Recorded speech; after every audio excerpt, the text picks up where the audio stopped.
Tweeted. Good to go. All right. Oh, man.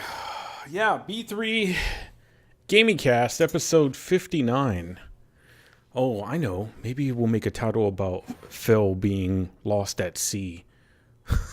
Ooh. How can we make that punny? Yeah. No, I am not good at puns. But I'm sure somebody will. Yeah. I'll think on this. Lost at. Actually, he said Phil's actually doing something right now. Dauntless. He's playing a Dauntless game, pre-alpha or something like that. I think I know what that game is. Anyways, I'm Janzer. Janzer, your host as usual. Phil died in a tragic pre-alpha gaming accident. And I gotta write that in here. And we have Grammaton Dryad. Hey, how's it going, everybody? I'm Grammaton Dryad. Gaming. And so it might be a bit dauntless, but we might be a bit daunted that he is lost at sea upon whatever odyssey he is on. Yeah, okay.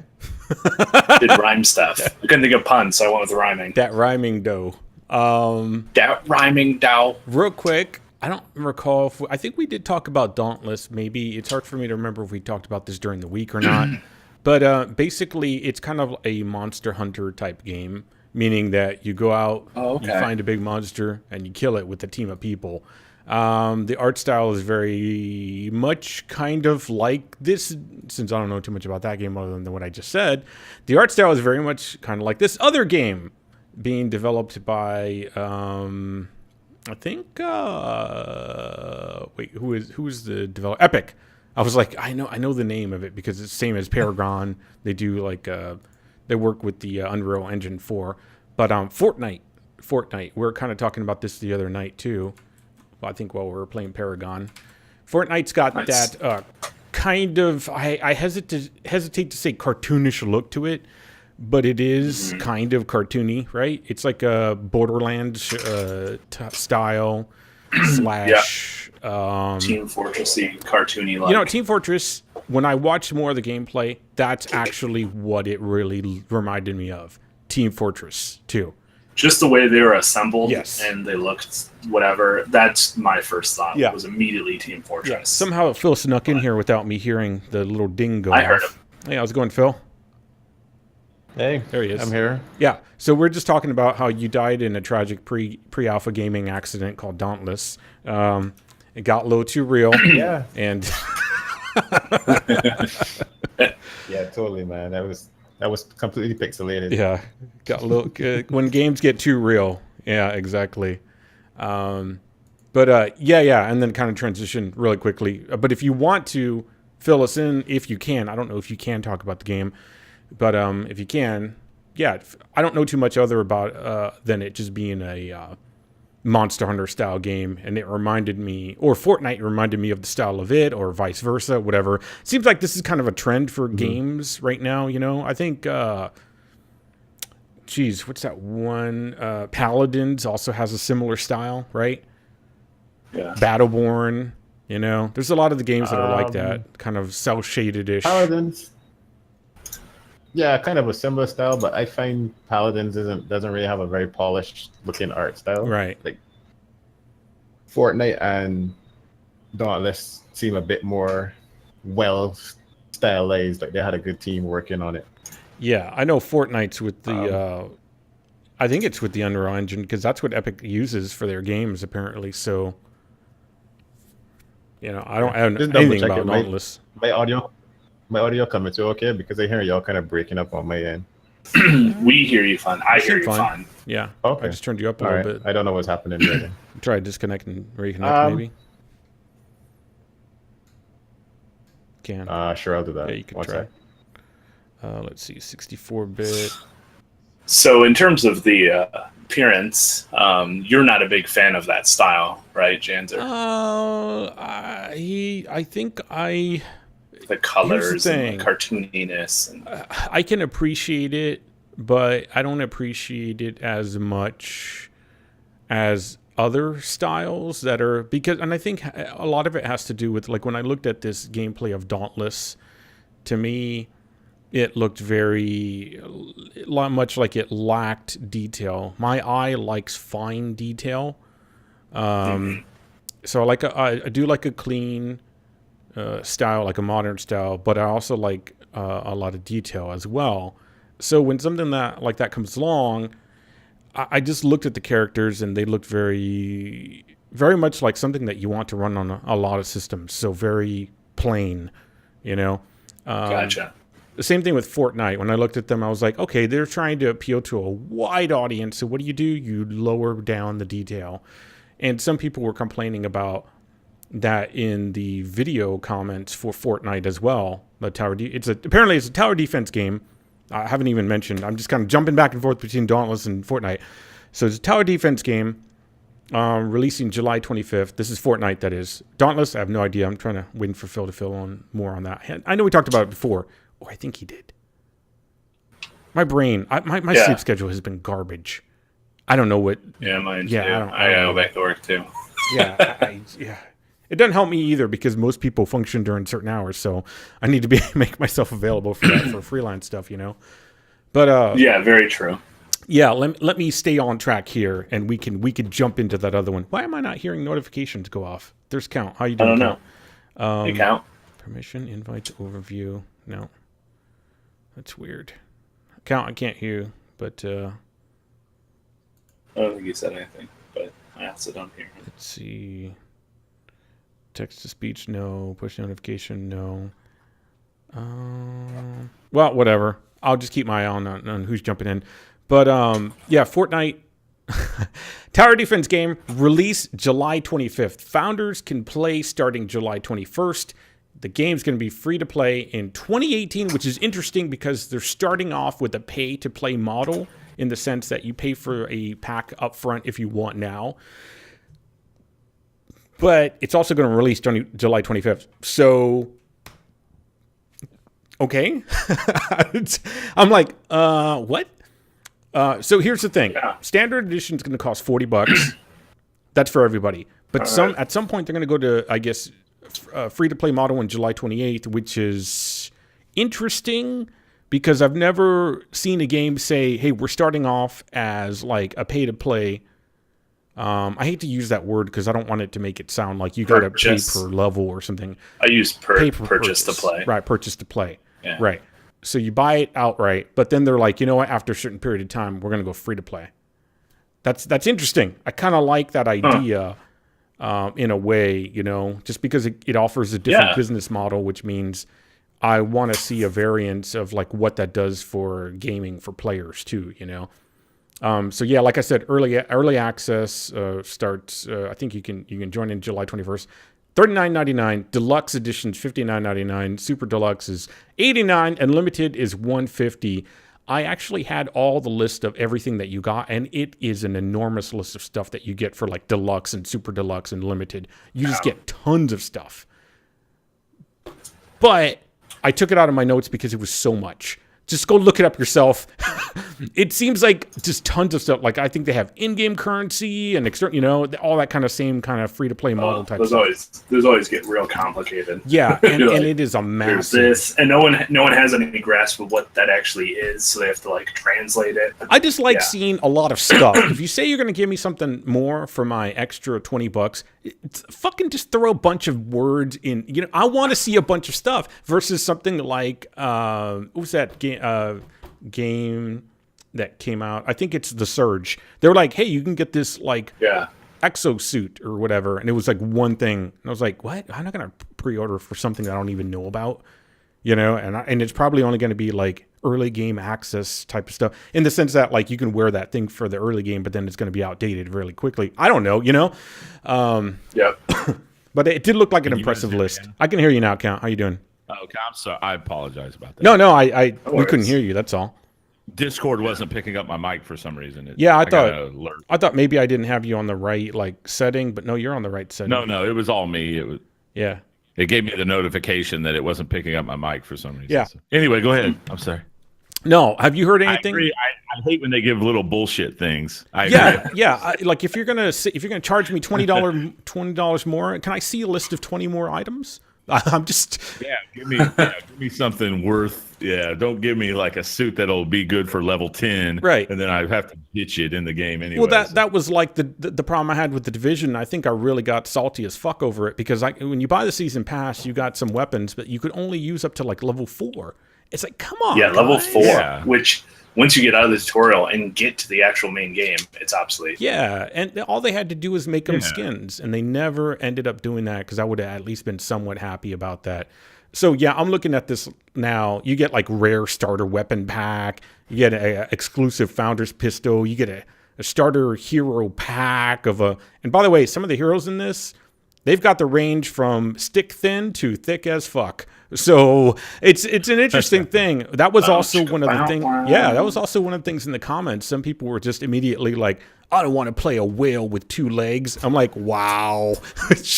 you just can't have any variety at all, huh? You just gotta, nothing, right? Just everything. Maybe Anita Sarkeesian was right after all. Oh God, did I just say that? No, I don't think she was. I'm sure she wasn't. You're just gonna always have somebody that's just, being an idiot. Yeah, apparently just a douchebag. Yeah, 50 extra inventory slots, 10 in-game banner icon, all kinds of XP boosters for yourself and to share. That's a new one. I like that. I like XP boosters that actually fucking I like share. inventory slots. Well, yeah, but That's nice. I wish you didn't have to pay for that shit though. Like the Rainbow Six ones where it gives a bonus to other people too. Yeah. That's what I mean. But the inventory, that one kind of like rubbed me the wrong way when I read it too. Oh, the new Marvel Heroes Omega, they get you in the pocketbook for the fucking inventory. Woo. Yeah. They aren't even playing when it comes to the console. They have to make their money, but wow. It goes up like exponentially. I just hate that. Wow. I hate that because that's something I dealt with Warframe for so long where you couldn't have a new frame. You had to buy a new frame slot, and then you had to buy weapon slots. I hated that shit on that game. Yeah, so you're really just stuck with whatever you had unless you started trying to work the in-game market system, which is a pain in the ass because it was like being at a fucking third world fish market. Fish here, and then you don't know if the guy next to you is selling like bad fish and your fish are good, but he's selling them for more than you. So you got to like. You do need some sleep, Janser. What the? I actually did a video on Warframe Trade Frame a long time ago, and I said almost the same thing there. I was like, it's just like being in an outdoor flea market where you don't know, is that stolen? What's that over there? Which just. It's a fish market in Hong Kong. That's right, exactly. The guy is just undercutting you left and right, and anyways, but Thong Kong. All right, yeah, that sounds like a nice strip club. So Fortnite, don't have the thick girls there because apparently it's going to piss people off. So Fortnite's got all kinds, like I said there, and it's like a tower defense game. Honestly, is what it is. You fight zombies, so fucking zombies again, but. The building of the construction of the fort and all that actually looked pretty interesting. If it was just a goddamn straight shooter where you leveled your person up again, I'd be like, pass. But when you could do a little bit more than just that, I'm like, that's kind of interesting. You can construct some shit. I'm not sure that I'm interested in playing it for $40, maybe like $5. But hey, once again, fuck that. Free to play. I've already been burnt on prices. But that's the interesting thing I was saying. They have a plan for it to go to free to play in 2018. So I'm like, well, there you go. I wasn't going to buy your game anyway. But like Battleborn. Yeah, exactly. Like Battleborn. Yeah, I've got that down here somewhere. Where is this at? I'm sorry. I didn't mean to. Oh, yeah. No, that's a good transition here because I've got a whole damn thing on that. It's a free trial with no time limit. Yeah. Okay. You have access to the multiplayer, I think, but no story mode. Correct. The story mode's the only thing I like in that game. There's something else that you didn't necessarily have access to that you could pay for, I thought, but I don't remember. Yeah, I've got like from 9 to 33 lines of notes here. So whatever that is, I got like 22 or 24 lines of code or notes. Sorry. Yeah. Free to play, like you said, you get to do the multiplayer without any limits or level caps, which is nice, right? Yeah. The downside is you only have certain heroes. So what they're going to do with that is they call it a free hero rotation, where each week 6 of the 30 will be available for everyone to play. So that sounds to me that you get progress in a certain character, and then they're going to rotate it out. So it's very similar to when you don't have anything. Back when I first started playing Evolve, they had like free characters that you had access to. Yes, and you could play those. But yeah, depending on it, like because Evolve was weekly, so you would be able to try a character, get a feel for them, but then they would be gone till whenever. But at least with Evolve, you could unlock them. And so you also didn't have, well, you could do that here too. You also didn't have 30 characters, which means you're going to have to wait a long fucking time to get 5 Gearbox. weeks. You know? Gearbox, you're hanging on, okay? Yeah. You're just hanging on to this. This looks pretty good. Make it totally free to play. Yeah, I'm not saying it's better than nothing, but here's what make it just totally free to play and. Well, they got to make some money somehow. Here's the rest of it. So you do have an in-game marketplace or whatever where you can get items and you can purchase them with credits earned in-game. So you can get the heroes purchased by playing the game. You can get cosmetic skins and taunts. It doesn't say all of them. It just says cosmetic skins and taunts. You can get gear packs. You can get XP and loot boosters, which is important. This is all stuff you can get with in-game credits, but you can also, of course, get it with platinum premium currency. So expect it to be a grind, basically, you know? You can get additional loadouts and bank pages, whatever the fuck that means.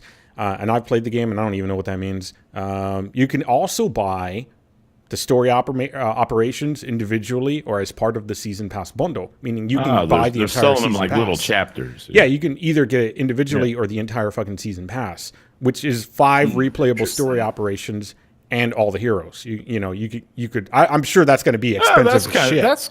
Yeah. You know? Well, I mean, what are you talking expensive? It's not the full price of the game expensive. Mm-hmm. No, I mean, like if you try to get it with in-game currency, I'm sure it's going to be very, very expensive because they want you to spend the money. You might as well just buy the game then. That's what they want. So you can you still have the option of, if you get the free-to-play model, you can still actually upgrade to the full version or whatever. So interesting. Which by that point, unlocks a bunch of shit. Now, for people that already bought the game, they're going to get compensated probably, I don't know. I don't know if it's better than what Evolve did, but they get like 1,000 platinum, which is the premium currency. I don't know what that costs per platinum is. What the equivalent is, I don't know the cost of heroes, any of that shit. I just had a burp. I don't know. Huge, so I muted. 50,000 credits in game. There's no need to mute that. Oh, I'm totally, dude. That was like the dinosaur level of sound. I don't really drink soda very often, and I have soda because it came with the pizza. So yeah. Oh, you got pizza too? I just got done eating some of my pizza. I put that. Is that like Papa John's is that like in there. A Barney? It was like Rubble, not Rubble, but Barney from The Simpsons. Yeah. The Simpsons. Yeah. It was like Rubble, that. Yeah, the face shook and everything. Yeah. I'm not used to soda. I can't help it. That's probably also why I sound like I'm all cracked out. Yeah, sugar eating your intestines right now. I know. Well, for your esophagus, not intestines. The good thing is it's burning a big hole through it. I hardly ever do that, so it's fine. I'm all cracked out because I'm drinking pure sugar, is what it is. That's what soda is with carbonation. I've been drinking the Jack Daniels punch shit all day, man. The bottles. Yeah. I was like, do they have pizza flavor? Because that's the flavor I like. Yeah. Oh, yeah. Yeah, that's right. 50,000 credits. Once again, don't know how much that, what things cost in the store. Haven't looked at it. I have the game still, but I haven't even bothered to boot it up. I'll probably have to reinstall it. Because unlike Count, I actually like the MOBA portion of it. The single player portion of it was the part that cringed the fuck out of me. I hated the dialogue. I hated the boring, slow game. I didn't like any of it. But the MOBA part of it, I was like, this is actually pretty fun. I was like, really? Yeah, I actually like that. But then again, I'm playing Paragon all the time now too. So I think I'm kind of. You ought to just jump into Overwatch, man. Why not? That shit. No, I don't want to like it. No. Not interested in that at all. I'm not either. Yeah. If I'm going to play a first-person shooter, I'm cool with Rainbow Six Siege, but I'm not really, because and even then. There's some of us in the community that are faster than others, and anytime those people join with me, I'm like, oh, here I get to get dragged along again. That's why I like to play with RPG. No offense, RPG, but me and him are like doddering idiots. We're just crawling through the map. Hey, what's that over there? Is that a guy? I don't know. Let me take a shot at it. Pow, pow, pow, pow. No, that's a bush. All right, okay. Heroes of the Storm. No, see, that looks like death to me. Watusi in chat saying Heroes of the Storm. I I agree. Yeah, it looks like a slow, like you've given up life if you play Heroes of the Storm. I can't have any fun playing a game like that. I can't have any fun playing. It's like I've only watched a little bit of it. It's so boring looking. Yeah. God, it was like I'm not a gamer anymore. I'm just gonna play what looks like a mobile game or something, you know. Sorry, people that love Heroes of the Storm. It's not it's too pulled away from the combat, you know. So I need that. Basically, I'm just an asshole. That's all it is. Never mind. Because I don't want Overwatch style of intensity, but I don't want Heroes of the Storm type of coma sleep. I want something in the middle, you know? Like, what did you think was so much different between Battleborn's story mode and, say, because their main IP? You know, what's it Borderlands? called? You're thinking of Borderlands. Borderlands, like, what's the difference? You have a crap load of weaponry that you constantly get. So to me, Borderlands was like Diablo. See, I always reference Diablo. It's kind of your own character more than like a preset. Yeah. But it's your own character that you can really kind of work through. You can do that with Battleborn as well. You really can. You can work your way through. But each time you start, you like have to re-level your character back up. I hate you know. That. I kind of don't like that either. And if I'm going to play that style, I'll play it in the MOBA because I expect it from that. But I want that in the single player mode. Leave that out of the single player. I don't know why they added that in. That's one thing. While I was playing with somebody, you know, in the dual mode, you know, and I was bitching about that. Yeah. It's like, why do I have to start over? Yeah, no, I agree. You know, that's volts. Made it back. That's not volts. That's Phil. I'm looking for counts. Go Broncos. Go Broncos. Let's go Broncos. You don't put my logo up. I'm just gonna hang for a few. Yeah, no, that's cool, and that's what I was trying to say in chat. Yeah, people are gonna know who you are now. I was gonna hang for a few. You know, I know Phil was delayed, so you know. Yeah, we started a while back, and if people don't know Count's voice, then they didn't fucking listen to any of the 58 podcasts that were put out for over a year. My cringy voice. So that's Count. With no command of the English language at all today. Count does none whatsoever. MLB 2017, Atlanta Braves on Twitch. Go there for a damn Hey, I just wanted to say I appreciate you guys hanging out and watching the baseball and keeping me preoccupied while I'm grinding the season. I appreciate it all. I'll make it up. I know I haven't been around for people's streams lately. It's fun. But I want to be there, so it's boring as fuck. No, it's not. It's not. It's not. Yeah, I'm not doing it out of gratitude, man. I'm sorry. I'm actually enjoying it. Sorry. I just get interject here, and I just gonna say the two reasons I don't come to the stream for Count. I come there for the weirdos that turn up that Count has to abuse. No, I go there for Count. and I also come there for when Miss Shockula turns up. I just wreck the stream. Now, what exactly do you like about Miss Shockula? I need to know. I like the dynamics. I like the dynamics between you and her on stream. Y'all need to do a 30-minute stream. I know it would be pre-thought. It wouldn't work because then it would be like preset, and it just doesn't work. Count, you know? When she barges in, and I don't know she's coming. That's the whole thing. It's just it's just the fact of your reaction when just the sight of her you catch from the corner of your eye. We already see it in your face. It's just. And we're just like, this is great. Now we know some shenanigans is going to go down, you know, whether it's you pushing her out like she's a cat or something, you know. Yeah. Well, that's how the daily life is in my house. Because it doesn't matter what the fuck's going on in chat. Nothing phases you. But Nothing. You get phased immediately. Just the corner, the glimpse. The side you don't understand the level. I know. And that's why it's amazing to us. Pride swallowing fucking spineless siege that takes it's a daily battle. No, I understand. Basis. Hey, I was in a 7-year-long relation. It's a daily battle. It is a siege on your manhood. You can feel, it is. It creeps like the Venom symbiote. You know, when it's like coming up on your body when it first took over Eddie Brock. No, I'm going to take Count's side on this because I know how it is. And to the outside world, it's like, oh, but she's so cool and cute and looking. And you're like, no, you don't even understand, man. You don't know what goes on. Oh, yeah, she looks good and I'm the asshole now, right?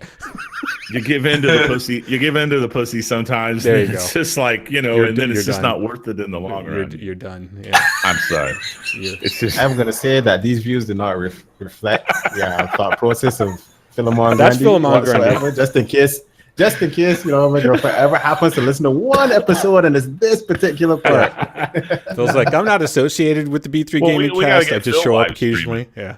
See, we need to know what goes on No, in the workings of you Phil's You household. can't get me this. You see how shitty my internet is? I had to restart my modem like 3 or 4 times just now. There's got to be Actually, better yeah. internet where you live, man. No, I I'm don't gonna think Google so. some shit. I don't man. think so. We got It's to. like you living Google in a it, small Google town it. or something, I'd imagine, as far as like options are concerned. All right. There's none. There are no options. Dude, I live in a big city and I don't have any options. Like, it's because... But you have good internet. Well, it's a big company, though, and they can do whatever the hell they want as well.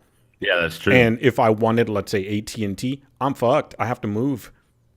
But it's better than having the government run it. I'm telling you that much. I'm telling you. Whew. The internet. I don't know I don't why want to they get into would that. I'm even... sorry. I'm No, derailing no, everything. I just don't... I think most of the time when I have nothing to say, it's because literally I'm so out of bounds with what you're saying that I'm like, I don't know how to respond. So the government wants their hands on the internet. Yeah. That's the thing. Yeah, they do. Yeah, there's Oh, there's something there with how states always want control, and a lot of people feel, you should have control as a state, right? And the government really shouldn't have that much control. I don't want to get into it. I'm just expressing a viewpoint. I don't want to get into it. I don't mind the big companies owning it as long as there's competition. And that's what you're saying. There's no competition for your net there. So. I take issue with big companies on it as well. I think the internet should be like free, like how Android is. Yeah. The Android app, like, hey, free to use, whatever. But this service provider provides this service provider. Well, that's what provides he's saying that, too. Competition. Yeah. Yeah. As long as there's good competition. But if it ends up net being one neutrality, owning it's it, a net neutrality issue, and it affects gamers. Yeah. It's a big thing right now for Well, there's the same issue with web development, like servers, right? Like there's a big company that owns a shitload, like Bluehost, all these things. They're actually owned by one fucking company, but people don't know that. And they farm out. Exactly. And it turns out that people think they're going from one good deal to another, but it's the same service. It's all the same shit. Yeah. I know all this stuff, but actually, that's exactly what happened here. And you say, oh, let's go to a different internet service provider. The government here allowed one other internet service provider to come in. They built up a really good infrastructure. It was very small, so only a certain amount of people could be on it. Yeah. And then people were like, why leaving this one and going with those guys? Because they're better. Whenever it's smaller, it runs a lot faster because there's a lot less people on it. It's a lot smoother. Right. And then, you know what happened? A couple of years later, you found out, they were actually bought up by the main company. Of course. Like a year ago. So people were switching and jumping over. It's like, that they own both companies, right? And then they just merged them eventually. They got you. Right. Yep. Well, that's what big companies do too. They go and they buy up the small like startups or whatever, and then they're owned by, and then they do whatever the hell they want, So, but there's got to be there's got to be competition in the marketplace, for it to work for everyone. So I don't know how that got from Battleborn to that, I don't know how to transition back to gaming competition. Well, you see, that's probably because Battleborn could never hold up in a fight. Period. So that's probably why it lost. It doesn't even show up to the discussion fight. Again. Well, what's interesting is I want to see how many people actually start playing it now. Like, is it too late? How far can you start? I don't see it. From? I think it's too late. Like from dead, can you resurrect? Evolve couldn't do it. I think it's too late. Yeah, I was gonna say Evolve couldn't. But here's the thing. They only lasted a few months. Yeah, but Evolve didn't have as strong as an initial push. I think Battleborn had more behind it. Because of the 2K games and because of what people's expectations were, whereas Evolve came out of nowhere and tried to do a brand new thing, kind of in a way. Mm-hmm. I have as much faith that Battleborn will revitalize itself as For Honor will revitalize itself on PC. That's how much faith I got in people going to Battleborn. It's not going to happen. Ooh. Yeah, For Honor put a fork in it. They've lost 93 or 95%? Yeah, I can bring that up. I've got that here. It's not going to totally die. There's still some people that are really I was going to obsessed say, with I that really game, don't think it's going to be that bad. Is it going to like become a massive success? No, but no, I don't think anybody's crazy to think that it would. No, but that's the thing though. It is a massive success, depending on how you look at it. It made tons of money. Who do you think? For Honor. Oh no, I'm talking about Battleborn. Do you think Battleborn's going to end up more like Titanfall, where we'll just have like a player base forever, but it could clearly like came out, people expected, but not really. Well, here's the thing: Battleborn has way more. You have to look at it in terms of content. It has way more content. A person going into that now, there's 30 characters to play. You know, even if you don't give a shit about that series, and look how much I don't care. I've said it before. Like, shut up talking about Battleborn. I don't give a fuck.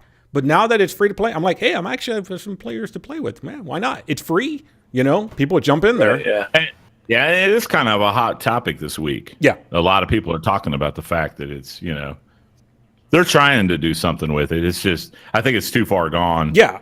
I don't think it's, you know, like what you were saying. Yo, you can't. It's not going to come back. Can't use that excuse anymore. But yeah, you can use the excuse. Overwatch, you know, is a monster. Yeah, it's not going to come back. And like you were saying, Phil, For Honor, apparently, like Rakshal sent this to me on Twitter. He was like, "What do you think about this? Has lost 95% of its player base, worse than the Division 1 year ago. Apparently, the Division lost 93% of its player base. But here's the thing. That happened, but then it came back some. And it actually, the Division resurged every time an update was done. If you go back and look at the play base. Here's the real problem. This is only based off of Steam numbers. You know, these properties are not owned by Steam. They're owned by Ubisoft. And you're going to find the most players actually there, not through Steam. You know, Steam is a large amount, but we don't know. Like in the comment section for this one article that was just pulling from Steam API, somebody was like, "Oh, Steam makes up like 53%." It's like, how do you know? Where are your numbers? Where are you getting this from? Okay, but the Division. The majority of people leaving the Division burn up the content. They were done. That's pretty much what every the game offered as far as content. Yeah. But you can always find new people to fight in For Honor. So I think people are just sick of the peer-to-peer. That was the main issue. Division didn't really have that issue except for some of the PvP. Yeah, I mean, you could always find people to fight in Division as well. It's the problem is that it was garbage system. Yeah. Whereas For Honor has a pretty decent system for fighting, but a garbage network system. Yeah, and nobody. I mean, the majority of people play Division for the PvE. So you know, they just burn up the content. I agree. You know, I think that the Division. You know, we've talked about this before. I think they just kind of kowtowed too much to PvP. You know, garbage munching at their ear. And didn't look at their stats. I will say though that the PvP could have been their end game. Like, all right, after you burn out all the PvE, the PvP could have been where you graduated to. Not everybody's gonna do it, but people could have gravitated towards that afterwards. But because it was so much shit, people were like, no, not touching that. And I finished with the PvE stuff, and I'm gone. Yeah, Division is a different story. A lot of people I saw like stuff they were lumping For Honor and the Division together. Yeah. I think that's different. It really that's is. kind of like trying to lump. That's kind of like trying to lump Division in with Rainbow Six Siege. Right. Because when Rainbow Six Siege came out, it had a massive drop off as well. But they completely did something that none of those other two games did, and restructured the game, fixed a lot of the bugs. Well, they didn't restructure it. They did season. Well, no, it's no. I mean, in terms of the way the game functioned behind the scenes, like because they had a lot of issues with people connecting and creating groups, and it had a lot. It was buggy. It was really buggy at the start, but they whatever they redid in that made it work better. They even did like the UI again. People were set. Yep, they changed the UI again like recently. That was the end of last year, but the team that worked on that had a different goal. Even the season pass was not implemented the same way that the season pass for the Division was done. Right. So whenever I see people comparing it, I always say, well, yeah, you can compare it because it's the same company and they had a similar start off at the beginning, but everything else that happened after that was completely different in the way that it was set out and done. Yeah. So that's why Rainbow Six Siege is still thriving up to today. Yeah. As opposed to the Division and For Honor. I can't, and they don't have the microtransactions as well that For Honor has. Division didn't have that either. So there's a lot of different little factors that, you want to compare them. It's the same company. Games had a similar fall off, but you got to separate it at the end of the day because it's true. Even though they might all be apples, one's a gala apple, the next is a different kind of apple. It's different. Yeah, I mean, between all three of the games, I really enjoyed playing The Division. I actually enjoyed the combat in For Honor. I just didn't like any of the rest of it. I just wanted the, dueling. I think mechanically, I still stand by that. I really enjoy I will get that game at some point, just even if it's going to fight bots. Remember, they knew that they're screwing up enough to where you couldn't earn, experience or whatever fighting bots, but now you can. To me, that's backpedaling, it's we got to back off on some of this grind, and I think just with the Division, also a bit ridiculous too, though. What's that? No, I find that ridiculous that they thought, you can't. They're not the only company. I've seen a lot of other game companies do if you play with your friends, you don't get XP. Like League of Legends had that. Heroes of the Storm is like that. XP. Yeah, Heroes of the Storm, and I'm like, and then all of a sudden they started backpedaling and say, you know what, you can get XP, if you play as a group now. And I'm like, hasn't anybody been looking at other games or how things have, people have responded to not being able to get XP to playing as a group? People want to play games together. Well, they're trying to force it. That's the problem. Heroes of the Storm, I know when new stuff comes out, in order to get certain achievements or whatever. I don't know if it's achievements, but unlockables maybe. I've heard people in other podcasts talk about how you have to not just play, maybe even Phil told me, I don't know, somebody told me as well probably, but you can't just play with randoms. You have to play with people that on your friends list, or whatever. Oh, yeah. There are achievements and things like that. Yeah, they have specific achievements. Play a game with a party of 8 people on your friends list and win a match. Crap like that. So that's to me, that's too invasive, it's people, you may not always have that option, That's really trying to force a game down somebody's throat. So, but that's Blizzard's thing there now, though. So, if you want this thing in Diablo, you know what? Play Heroes of the Storm, and then you'll get this banner because you played in Heroes of the Storm. That is significant. Yeah, I don't mind that actually. Heroes of the Storm. I don't mind cross promotional stuff. I just don't like being forced to. It's like if Marvel Heroes could only earn certain things if he forced all of us to play with them, I mean, that would suck. Yeah, but you say don't mind that, but when it some stuff in Overwatch, you actually get Janzer to log in. Exactly. Yeah. Right. if you want certain things in Overwatch, and again, these are all just cosmetic type things. You have to go and get them in Heroes of the Storm. That's why I don't care. No other way. So, I mean, I understand people that's the marketing department but doing that shit. I'm like, oh well, you didn't get a skin. But that's my whole thing. Just me. I don't care about the skin. Yeah. I want to play the game. Right. But I understand people that, they just, that would, I know how it would rub them the wrong way. I just don't, it doesn't bother me much, But I can see how that would, it's kind of I don't want to play that other game. I get that. I don't want to play a different game in order. Mass Effect. I remember Mass Effect 2. If you had played Dragon Age, you could import some stuff. Yeah. So. Oh, really? You got the Dragon Age armor. Yeah. Oh, that's Dragon armor. Yep. And that's then kind of weird. Eventually, they actually just let everybody have it. There was also one, which is bullshit. Kingdoms of Amalur gave you some stuff if you played some Mass Effect game as well. That's true. There you go. That was Kurt Schilling's. When that Kurt Schilling's company. He's a baseball guy. Look at that. Oh, yeah, and then they sued him or he's whatever. The guy and he who lost, did it. I think, right? That's a great IP, but I have that game actually. Yeah, it's not bad. I played it. Kingdoms of Amalur? Yeah. I think Todd it's not bad was the artist on that. The story and dialogue stuff, it's not bad. Generic, but I really like the environments and the combat game. Yeah. The combat. The environments and the combat is not bad up until a point. Once you get to a certain point in the game, it just becomes the same monotonous stuff, and you'd be very surprised how much more content there is to try to get through in the game to get to the end, even if you just play just the main storyline. So it's good, but it's like they just lost steam halfway and just couldn't figure out what to do and just said, all right, just do quests, just add quests, and maybe they lost keep adding quests, and then this is the end. Yeah, that's his defunct. He had a thing called Studio 31, defunct out of Rhode Island, and it went belly up, and I guess he got a huge loan from they sued him, Rhode Island or something. Yeah, they had a particular author that wrote the story for Kingdoms of Amalur.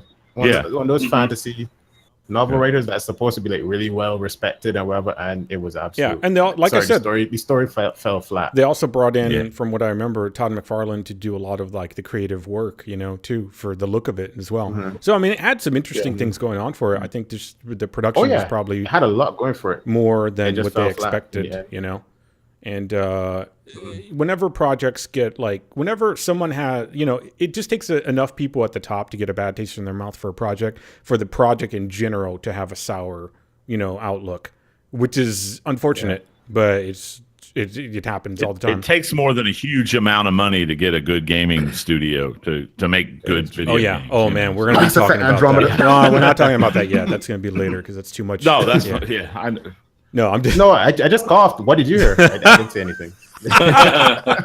But this going back, I don't even know what you're talking about. Going back to that, For Honor lost 95% of its player base. I still say that that's really not that fair when you don't really know the actual percentage of what Steam accounts for in regards to the numbers. And that's why I said 95% of the Steam PC player base. Well, you didn't write the article, so I'm not blaming you. I'm saying I read that. I forget the name of the site, but it's interesting. Anytime I see something like that, they're like, these are Steam numbers. I'm like, oh, but this property is owned by Ubisoft or Origin, so you don't actually fucking know.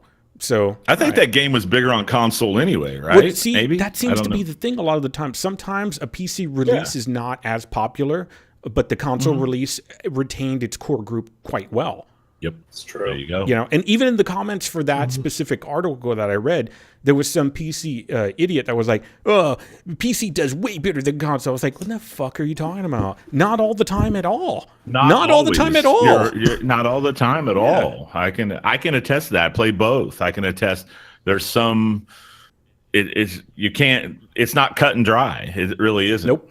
It really isn't. So when they said does better, you mean in terms of what? Well, that's the problem. They tried to cite some revenue. Yeah.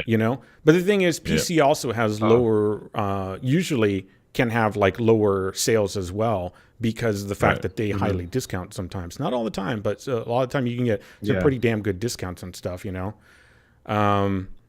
get way more discounts on PC, even from the time a game launches than console. Oh, yeah. Yeah. So, and even then, just because somebody bought it, PC, we don't always play it. We pick up shit on Steam, and then it just sits there in the fucking library. Like the Surge. I bought the Surge. Oh, God. And I've played it 10 minutes so far. Will I ever play this game? But did you get the free exosuit or whatever I was talking about? No, I didn't get you didn't get the pre-order of 2 items. You get fucking... and that game is hard. Yeah, I heard it's really hard. Especially to a bumbling fool like me, trying to play games like that. But really hard. That game... Yep. That game's a little... Yeah. Well, so... It takes focus, and sometimes I don't have it. Okay. Hey, same here. Dude, I remember in your early streams of MLB 2017, people in your chat were like, you need to focus. And you're like, yeah, I know, I need to focus. I got a fucking horny-ass cat right here. I got a fucking wife beating down my door. It's hard. All I remember is... Sometimes I don't want to focus. In Airplane, where that guy is, I have got to concentrate. I've got to concentrate. That's all I ever think about whenever someone says focus or concentrate. Yeah. Do you like gladiator movies? Anytime anybody asks me a silly question in chat, I just say, do you like gladiator movies? Say, Timmy, have you ever seen... I don't want to repeat any of it. You ever seen really fucking... Yeah. It's like, wait a second, where are you going with this, old man? Yeah, it's real creepy as fuck. Oh, man. Have you seen Spartacus? Yeah. No, go ahead. I'm sorry. Have you ever seen two men that... No, all right. So what do you think? You don't think... we know it's not going to be a success. That's for sure. But it'll probably increase its player base because that's quite a lot of content. And if people like anything in games that they said it's content, it's like, there's not enough content for me. Oh, there's not enough, So, and honestly, it's a pretty well polished game. I've played it. It runs well and it's got MOBA aspect to it, even if you don't like the single player. But then again, people say they don't like MOBA stuff, but the MOBA play of it is very much like Paragon, in my, experience at least. It's just not as fast. I feel like the characters in Battleborn are really fucking slow. But I don't know. Maybe that's it's been a while since I played it too. Speaking of Paragon, Wukong released, and we forgot to mention it last time. But yeah, I was listening to a lot of different streams. I watched one early to this morning. And also listen to the developers talking about how they're rebalancing stuff. Like, they talk about the perceptions of people on Reddit versus YouTube versus like the forums and versus people that they talk to in game or like on streams, and how their perceptions can say like, oh, this character's so overpowered. But when they actually go back and look at stats, they're like, no, the percentage of games that they're winning is the same as these other characters here. That's the range that they're supposed to be in, you know? And they're talking about stuff like Revenant, you know, for example, that character, or FaZe. You know, they'll talk about how they've been playing those characters for like 5 to 6 months. And when they release it to the public, we get it for like a week and we're like, oh, blah. But they have the experience of playing it over time. So they know how to counter certain things. So what they look for with players is like, can the players figure out how to, you know, make this counter happen? Is it going to happen? Are enough of the players going to do this? Versus the perceptions of like the top level, you know, platinum players or whatever, or diamond. I don't know what the top rank is in Paragon, but you know, like those people are always going to play well with whatever character they can figure it out. But the general populace or whatever, you know, the plebs, if you will, may not always find a good, you know, a good way to counter something. So, but yeah, Wukong apparently. Like, people were saying he's a carry, not like a jungler, you know? And I was like, and then they're like, well, he's also a split lane pusher. So it seems like people are just trying to figure out where he fits in the you know. Well, yeah. I can interject with one thing. Like, I play Faye. Faye is a carry. Yeah. Like, people say Faye is a big, strong carry. I go in jungle with Faye. Mm-hmm. Like, you know, when we played together and like, we play with on a team and then somebody just doesn't do their job or they go AFK. Right. And he's like, and you set up your character to jungle and you realize, oh shit, I gotta go on to the lane and help out. At that point, I'm like, all right, cool. I'll jump into jungle and I'll clean up on this side. Then when you can get back in, you clean up on your side. And it's kind of like a back and forth. I could go into jungle with Fate and just kill things with just one cast of ability and it's like they're almost dead. They just gotta hit them like once. And I just move on to the next. The other day, and it's not when I got some of my cards that I like more towards mid to end game with Bellica, I could wipe an entire like camp in 2 powers. But you got to remember that's at end game. You got to remember starting off. Faye can do that, and then there's some characters that could jungle, but at the very beginning suck at exactly. Like there's a build at Kalari's one of them. But my point is with Faye is that she is that powerful. You don't waste that power in the jungle. She has to get powerful and be the carrier or whatever. She has to kill and get better. No, you can throw her in the jungle and let her do that. But the problem is everybody should kind of play to their strengths. Sure, you can make her jungle, but then what about the steal in the lane? He's not going to get more, you know, he's got less of a chance of getting those kills than Faye would at range with more power to start off with. She has got better kit for that versus Steel, who can pull up a shield, you know? So, but, I said that in terms of the same way you said, like, if you're a good player, you can find a counter for stuff or you can find a way. So, like, if you're playing on a team and you're going up against another championship team and they completely wrecking the way that y'all normally play, you will normally see those pro players are going to be like, all right, next game, totally different strategy. And they come out and play a game that they probably never played before, but maybe just thought of. Yeah. I just implement it because they have that synergy. Of course, you can't just do that with random people because they have that synergy. They can play characters in a completely different way than people expect. Like we played last night, where was it? 4 melee characters. We still won. Right. It was a little bit difficult at first, but the AI is not exactly like the smartest either. So. Yeah, but still, it's not impossible for. I guarantee you, you've got some pro players that you can say, look, there's a challenge. You're going up against these players, and you can only play melee. They'll be like, okay. Yeah, well, that's that's what the developers also talk about too. See, they don't really they in the prior I'll start listening to their like developer talks or whatever. They talked about how they're not trying to do pick counter pick all the time. That's not that they say the meta is made by whoever, a group on Reddit may have a meta, but the group on Twitch has a different meta, and the group on YouTube, and everybody fights about who's the right thing to do. And they said, but in reality, you should be able to play whatever you want, play to their strengths. That's what you do, And the whole point of like active cards and all that for late game is you shore up whatever that character doesn't have based on how you're playing. See, that's why I like Paragon, because to me, I like doing that in any game. Whenever somebody says, oh, this character doesn't do that, I'm like, let me go check that out real quick, This doesn't do that, whatever. Oh, like Volt's got like 11 kills the other day with Steel, and there were plenty of games when I played Steel off lane and got like double digit, kills and support double digits, It's just that he could also really be beneficial as a support role versus just trying to go out there and get kills, Yeah. The heroes in MOBAs are generally designed with a particular framework that can really benefit in a particular thing, like either support or whatever. But if you are creative enough and can think of builds and stuff and can look at, and the other characters in the game that you're up against, you can easily dominate as that you carry or whatever, depending on the scenario, what needs to happen. That's why whenever I hear, like, because I played the Legends a lot, and whenever I hear people say that's not the meta, I'm like, good. Yeah, no, yeah. Like, you don't take Teemo, you don't take a squishy character like Teemo and go top because they're 2 tanks up top. Yeah, it would never work out. I'll solo top with Teemo. Right. I've done it before. Yeah. And didn't get killed. Well, they don't. There's part of that meta breaking stuff where it's not expected, and that's the part where they don't know how to deal with it sometimes, or they assume it's like in fighting games. It all goes to me. That stuff goes back to fighting games. You can have button mashing. You can have the I know how to fireball constantly. You can have the I know how to Dragon Ball, whatever. But once you learn all those basic things and you know how to get around them, then it's like, okay, I don't actually need to play a certain way because I kind of know how people play. And I can kind of adapt however I need to based on whatever's going on. Yep. And that's how it really should be, But, no, Wukong's interesting. There's a lot of problems with him, apparently, when it comes to, like, he does clones of himself.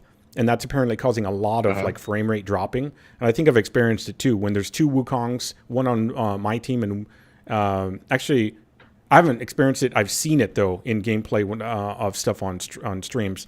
Where there's 2 Wukong, one on each side. When they put all their clones out, the frame rate just starts going to shit. And I'm like, interesting. But so that's probably just something they got to figure out with the Unreal Engine or whatever. But yeah. How was your experience, since we're on that similar topic, trying to play Aurora? Mine?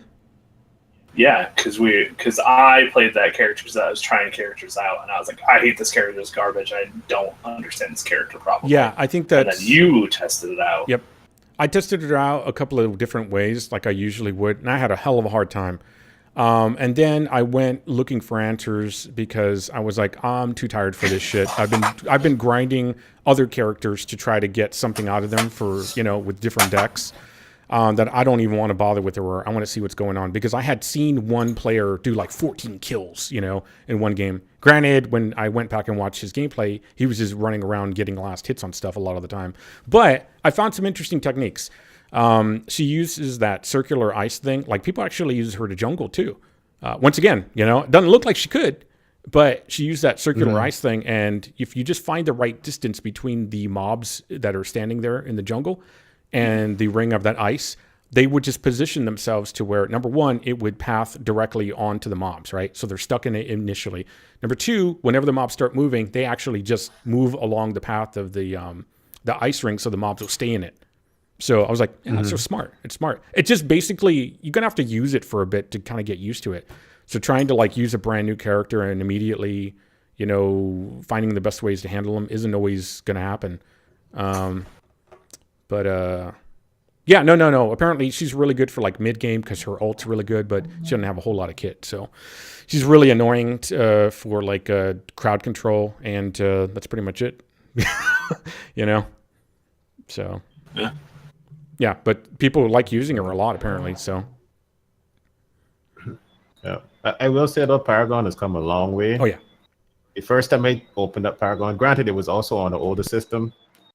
It didn't run it that well, in terms they had to lower the graphics down to make it run smoothly, but the game was so slow paced, and it just felt like this was just not going to go anywhere. They really turned things around in terms of how the game plays. It's a lot more fun and exciting to play. Yeah, what's really funny is if you look at the comments on like the last developer YouTube video, a lot of people were like, the old map was so much better and blah, blah, blah. It's just one of those things where people liked a certain aspect of a thing, and that's what they liked for themselves. And they're not thinking about how other people have to play the game too, you know? And if something doesn't appeal in general, like slow hour-and-a-half long combat is not appealing to everybody. You know, it's just not the type of, you don't want to sit there for an hour and a half getting one match done and then losing it. You know, that's hard. You don't want to go back and play the game, you know. And so they were finding that combat was taking too long. So matchmaking was also taking a really long time too. So they're like, well, let's cut down the size of the map. Let's also cut down, like you said about like the graphics problem. Let's cut. People complain, the grass. Why is there no grass? I was like, when the fuck did that become like the what are you staring at the grass when you're trying to kill fucking somebody? What the hell? What are you? People are crazy. The detail of the tree. What are you fucking kissing the tree? No, you should be killing your enemy, man. So. Yeah, they had to back down on some of that stuff, and then the developer said on this last one that they're like, "This is like a pre-alpha stage. We still haven't even finished with, yes, kill fucking somebody. That's correct, Volts. Thanks for correcting me. So they haven't even finished like the look of the map either. You know, they're like, we've got our the designer or whatever that's working on that, and he's like, I'm 60% done. They're like, we looked at it and it looks really good. We'd love to show it off." But it's not done yet, you know? So apparently they still want to, like, you know, do more in regard to, like, detail and stuff like that with the map. So, yeah, you know, it's just the same old thing that you get from any game, you know? So, yeah, the game itself is pretty fun. A lot of people that watch it seem to enjoy it, so at least in the B3 community. So it's definitely the best looking MOBA, in my opinion. Yeah, that goes back to that style. Definitely. You know? Yeah, graphic wise. Yeah. I like it, but yeah, in my opinion, I mean, graphically, I think it's the best looking. I think no so. doubt. It's on Frostbite, right? No, it's Unreal 4. Oh, Unreal. Sorry. No, Frostbite is. You keep going back to Mass Effect. We'll get there. No. Frostbite no. The reason why I was thinking Battlefield. That's exactly the reason I was thinking Frostbite. Too, yeah. The reason I was thinking Frostbite is because to me it seems that if you took Battlefield 1 and mashed it in with a MOBA, like the look of Battlefield 1 and that's how that's why I was thinking Frostbite, because that was built on Frostbite. That's the first game I know really pushed Frostbite. I know Battlefield 4 was Frostbite. Yeah, well, apparently Frostbite was for the Battlefield like series or whatever. Correct. Yeah. DICE. Is that what's used in Star Wars Battlefront? Like the last? I think so. So Star Wars. I would be surprised if it wasn't. Yeah, I think it is. It is. Yeah. So I do have some news about that. That's what I was bringing up. Star Wars Battlefront 2 multiplayer beta coming this fall. And apparently Yoda's part of a pre-order bonus. I don't know. So in this like pre-order thing, whatever you're gonna have, Star Wars: The Last Jedi outfits for Kylo Ren and Rey, instant access to 6 heroes and a starfighter, epic star cards. I don't know what the fuck star cards are. Kylo Ren power reach and solid freeze. I guess these are abilities that they're gonna have. Rey's gonna have farsight and deep mind. That sounds pornographic. Starfighters, enhanced auxiliary power, freeze. And first order ship upgrade. So I guess these are all things that you get with your pre-order. Instant access to Star Wars: The Last Jedi Millennium Falcon. That's a name. With updated sounds and appearance. Okay. Battlefront 2 launches November 17th for PS4, Xbox One, and PC. People who buy the $80 Elite Trooper Deluxe Edition or subscribe to EA Origin Access can play early. I don't know how early. It didn't say. And apparently they're going to show off a 40-player match during E3. Nice. Yeah. Yeah, the Kylo Ren. So you're going to be able to freeze a laser bolt in midair, probably with Kylo Ren or something. That would be more of a defensive type. I mean, that's solid freeze. I'd imagine that's what that means. So freeze. That was cool when he did that in the movie. You know. So deep mind is when you're Rey tied up and like making Kylo Ren cry like a bitch. Yeah, Okay. going. She's stronger than me with the Force. Who is this bitch? I'm gonna leave. Put your helmet back on, bitch. You were better then. Yeah. That's all I got for that. I just thought it was interesting. If that seems like an interesting game. I probably would play it. You know, I'm probably not gonna buy it like early on because it's probably gonna be really fucking expensive. $60, I bet. Yeah. The only thing that I would be interested in that game is how the single player plays out. Yeah. Good. Yeah. That's about it, really. The multiplayer, I'm not interested in that. 40-player matches? No, not interesting. No. Didn't Battlefield, like in the last couple, increase to sizes like that? On console, anyway. I'm not sure. I don't know anything about Battlefield. I'm not sure. I think so. The last Battlefront game had how many people could play in that against each other? That was 20. I think it was 10-on-10 match. It didn't have as many as the Yeah. prior one. I remember that because people kept bitching about that. Why can't you play 100 on 100 or whatever? I played Battlefront for like the first 2 months it came out. Yeah. And the Star Wars motivation kind of started to dwindle, you know. Yeah. But Yeah. See, that's my thing. Like, I don't want to do the PvP because honestly, I like Star Wars, but I'm not like Star Wars is the beginning and end all of great movies. No, Star Wars has some shit in it. What? No, like some people. There are some people who will buy that game regardless. Right. Yeah. Of and some reviews say. I would never do that with Star Wars because I think Star Wars was good. It was okay. Cool. The first three that came out, the last three are absolute rubbish. But the more you go back and look back at the first three, you start to see more and more. Obviously, you know, hindsight kind of thing. But when I watched the first three, because I was young, I was probably like too small. What's referred to as 4, 5, and 6 now, right? Yeah, the Holy Trilogy. Right. I was so young when those came out that I didn't see them till like years afterwards, and it was kind of like, they're all right. You weren't even born when those came out, Phil. When did those come out? 77, That's 80, when the first one started. and 83. Right. The first one, I wasn't born when that came out, but the second one, I was born in 78. Ah, So I was old. I'm sorry. Oh no, He wouldn't have been able to actually I was- comprehend them in for I wasn't a few able years. to exactly. I wasn't able to watch them, and Right. I wasn't into movies or anything. I had no idea about that stuff. But You I didn't watched them know like that, years yeah. afterwards, and I was kind of like, okay, you know, they're all right. But I think that there was too much hype around it, and when I saw it, I was like, yeah, okay, that's cool.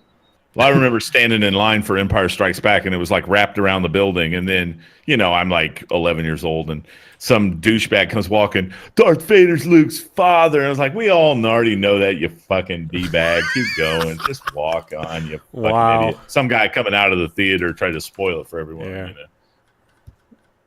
Anyway. That's Well, you can always have that, right? It's true. It's like, no shit, you know. Let's see here. Yeah. Well, I could bring up more movies. I know Yeah, go ahead. Graham. I don't know. Did you watch Wonder Woman? Count. I know Graham and I watched it. I haven't seen I it. didn't. Please don't I ruin it did for not me. watch Wonder Woman. You see, did not like Wonder Woman. Graham I did not didn't watch it. I didn't watch it. Oh no, right. Sorry, it was no. You watched Guardians of the Galaxy. So Correct. nobody watched Wonder Woman. No, I'm one? anti-feminism. So I don't yeah. watch Somebody I movies, know movies. said that it was really good, but that's all I know. I didn't see it. I'm gonna say that it's really good for a DC movie of recent. So it was times. competent Well, that's not saying Yeah, much. because they weren't hitting a level of competency. So now they've hit. I've I was seen. gonna say they set the bar I've seen- low. Yeah, They need a the movie. bar is low. I would say it's a good entry. It's probably along the lines of what they should have been doing before. Right. I've seen people saying, "Oh, it's better than Man of Steel," and this. I kind of like Man of Steel.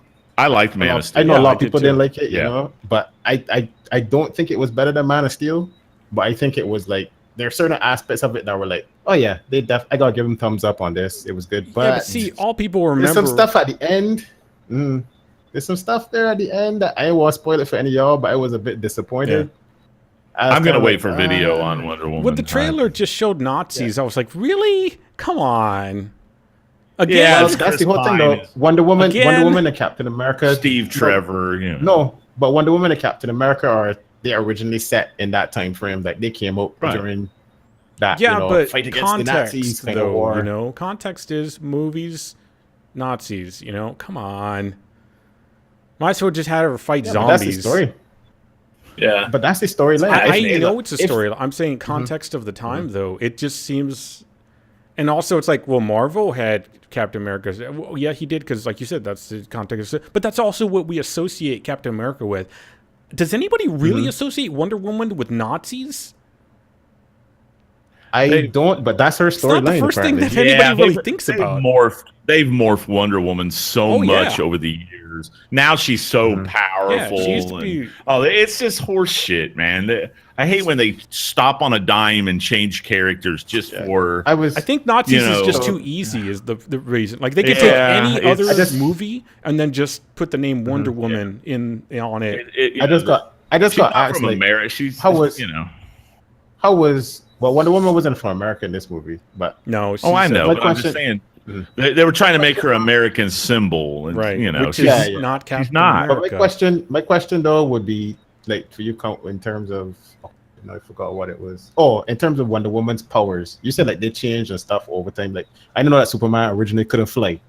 That was not his thing originally when they first came up with Superman. He could jump really, really, really far. Right, but they changed that right away. Then they changed that. With Wonder Woman had the invisible jet, and then they made her with the belt that could make the levitation belt. Or whatever. Was she a god? See, no, she was never. They've changed all that. That's what they. She comes on like this one. She was an Amazon. Like Amazons aren't gods. Right. Amazons were never gods. She was in this one. She lived and grew up with the Amazons, but there was a secret that she actually was not one of them. That's right. I guess that's one of the little minor things in the movie, but it's not like a spoiler or anything. They've buffed her so much with her magical, so much more powerful weapons and all. It's just. I prefer I just like to look at Linda Carter. I mean, she couldn't act her way out of a fucking box, but she was good to look at. I probably was too young to like see her sexual or anything, but I always thought that she looked really cheesy in that Wonder Woman. Oh yeah, that outfit looked buddy. Horrible. You think so? I was a child. Holy shit! I have not seen her as an adult. Oh no! But I have to go back and look. I will say, right? I get for what was happening at that point in time. What she was wearing, that shit probably was really hot for people back then.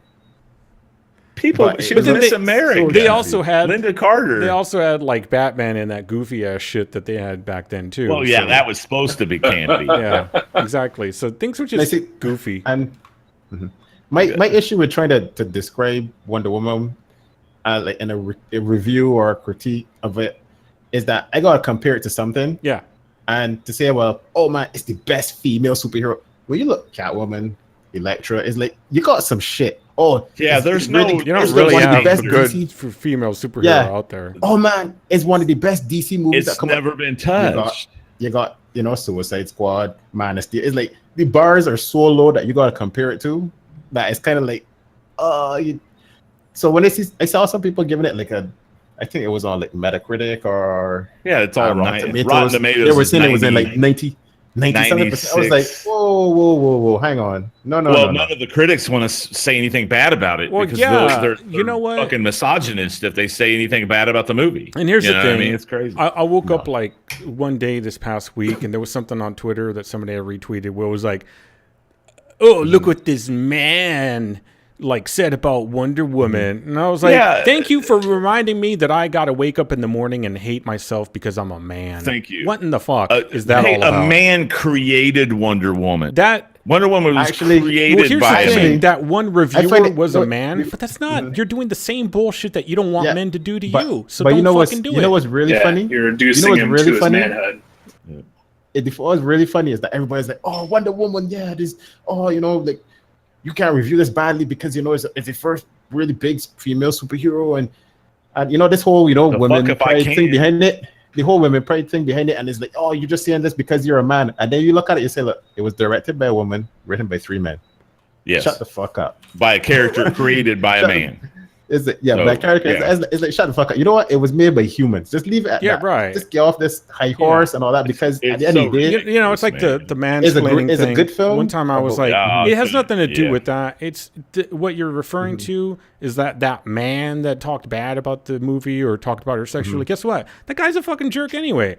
And if he's gonna put his name on something like that, that's what his prerogative. That's what he wants to do as a critic or a wannabe critic, whatever. That's the dude. That's him. That's not every fucking person that ever existed as a man. All right. So stop throwing that shit. But here's the thing: there haven't been any good female. There's tons of good. There's tons of good female superheroes in both universes. Fucking absolute tons of them. I'm kind of they partial don't have to, the marketing appeal. Yeah, I mean, and you'll see them on the TV shows, but there's not enough marketing push to get them out on the movies. Wonder Woman. You got Captain Marvel though coming for. You've got Captain Marvel coming for Marvel. Yeah. Yeah, Brie Larson plays Brie Larson. I think part of the problem too is Brie that Larson. Larson. What? I think part of the problem too is that both Marvel and DC right now. Yeah, both Marvel and DC don't know how to market female superheroes. They don't. Yeah, of course not. They used to be able to. And to be honest, this Wonder Woman was not marketed well either. All they got to do is do the same they started job good. They normally do. It's a success. Treat them like they started good. You're fine. Yep. Yeah. They started good, and then they kind of just faltered because then at one point people were like, "So where's the marketing? I don't see anything else for Wonder Woman." And then all of a sudden, more stuff started coming out. So it's kind of like they don't know like when to put stuff out and how to. But for all the male ones, it's the people outraged that are creating the divide. Because when I look at like the X-Men, I just look at them as X-Men. Right. I don't look at them as there's a female superhero there and there's a male super. And they all meld together, and that's the beauty of it. Right. But the fucking simple-minded people that only see things as race or gender, they're the ones that'll divide all that. Exactly. Yep. So it's true. You got to take what they say with a grain of salt. Yeah. Yeah. They don't know comic books. Those fuckers don't know the source material. Who are they to judge? You know what I mean? Well, yeah. But I would say that like the whole plot of the story for Wonder Woman and that was her to going up against because she's supposed to be a god. She's supposed to be a god. No, it wasn't even the Nazis. The whole plot and what she was doing was she was trying to find Ares, the god of war, to fight. Right. Because he said he was behind the whole thing of the war. And when it came down to the part where Ares came onto the scene, it was I liked the concept of how Ares was doing what he was doing. But then when it was Ares, it was like, no. Sorry, I can't accept this. It was a bad choice there at that point. Like, see, I liked it when they just made it. I can't speak. She was part of the band of Amazons. They didn't have any contact with men in the outside, and then they made it where she's like a demigod now, and all her weapons are forged by the gods. That way, she can kick Superman's butt and feminism. Well, rules. you know, for a lot of that, a lot of the times that I would look at those stories about Wonder Woman, they never like the alternate universe where Superman will go bad. You know what her role was? She was egging him on. I'm like, come on, guys. Right. You don't want to be talking shit about women, but then you make her like come on, Superman. The instigator. Batman's just a little bitch. You can kick his ass. Yeah. Who's got the bigger dick? Show me. Yeah. You know? And you turn her into Eve. Hey, that's exactly what they do in those fucking stories. Well, they turned her into a bitch, too, because she's like, why fooling with that dumb mortal fucking Lois Lane. I got the bomb ass dick. Yeah, I got the bomb ass fucking god pussy here or whatever. And you can actually hit this shit. Yeah, I know. But it's like, all this does is make you think of the Mallrats. You can hit this and not break it. Oh, yeah, guaranteed. He shoots a load, just like a shot. Exactly. Right through her back. Yeah, that's what I was saying. You know, he's forever unhappy with Lois Lane. You know. Yeah. But I will say though, when you get to the end of Wonder Woman, where she starts to use like a lot of her pose and stuff, I look at it and I'm like, so what's Bruce Wayne's word using all of this? Because like they made Batman seem like some low grade shit. I mean, I'm a big Batman fan in terms of I really like that Batman has no powers and he kicks ass. But then when you see Superman movies and they blow him up way too much though. He's just a dude. It's kind of like, well, honestly, there's no way that Batman would have been beating Superman, No. and there's no way that he can't even. And at this point, no, the way Wonder Woman is, I don't even think Superman could beat Wonder Woman. And, the way no, they no, built there's her no up. way. I had an argument on Twitter about a month ago with a DC fanboy that I argue with quite a bit. And he's nothing but blinded by DC movies. He won't say anything bad about anything DC. And he was like, "Oh, Wonder Woman is the most powerful character." I'm like, "Get the fuck out of here! When is ever Superman going to lose a battle against Wonder Woman?" And he's like, "Oh, and he's fucking Googling all these reasons why Wonder Woman would kick his ass." And I'm like, this is why I hate the DC universe. But they say the same thing about Aquaman. Well, any stereotypical thing you see from like Family Guy is the Aquaman from the Super Friends, and that's never been the Aquaman from the comic really books, think about that, ever. but that's what people that defend Aquaman always bring up, and so now I'm associating that with that. Because that's all they bring up. Friends. They're like, that's the he doesn't talk to fish, and I'm like, that's what the not fuck are you talking real... about? I was like, who said anything about fish? I don't. Yeah. I'm just saying the true Aquaman from the DC comic books for the longest time, for decades, has always been a badass. Yeah. He can, if you can but survive, he's not as powerful as like Poseidon, a mile. He's not a god. No. Exactly. Oh hell no, he's not a god. But if you can survive a mile under the sea, there's something going on with you. You know what I mean? You talk about Super Friends, but whenever I think of Aquaman, I just think of the South Park version that they did of him, where they changed him into Seaman.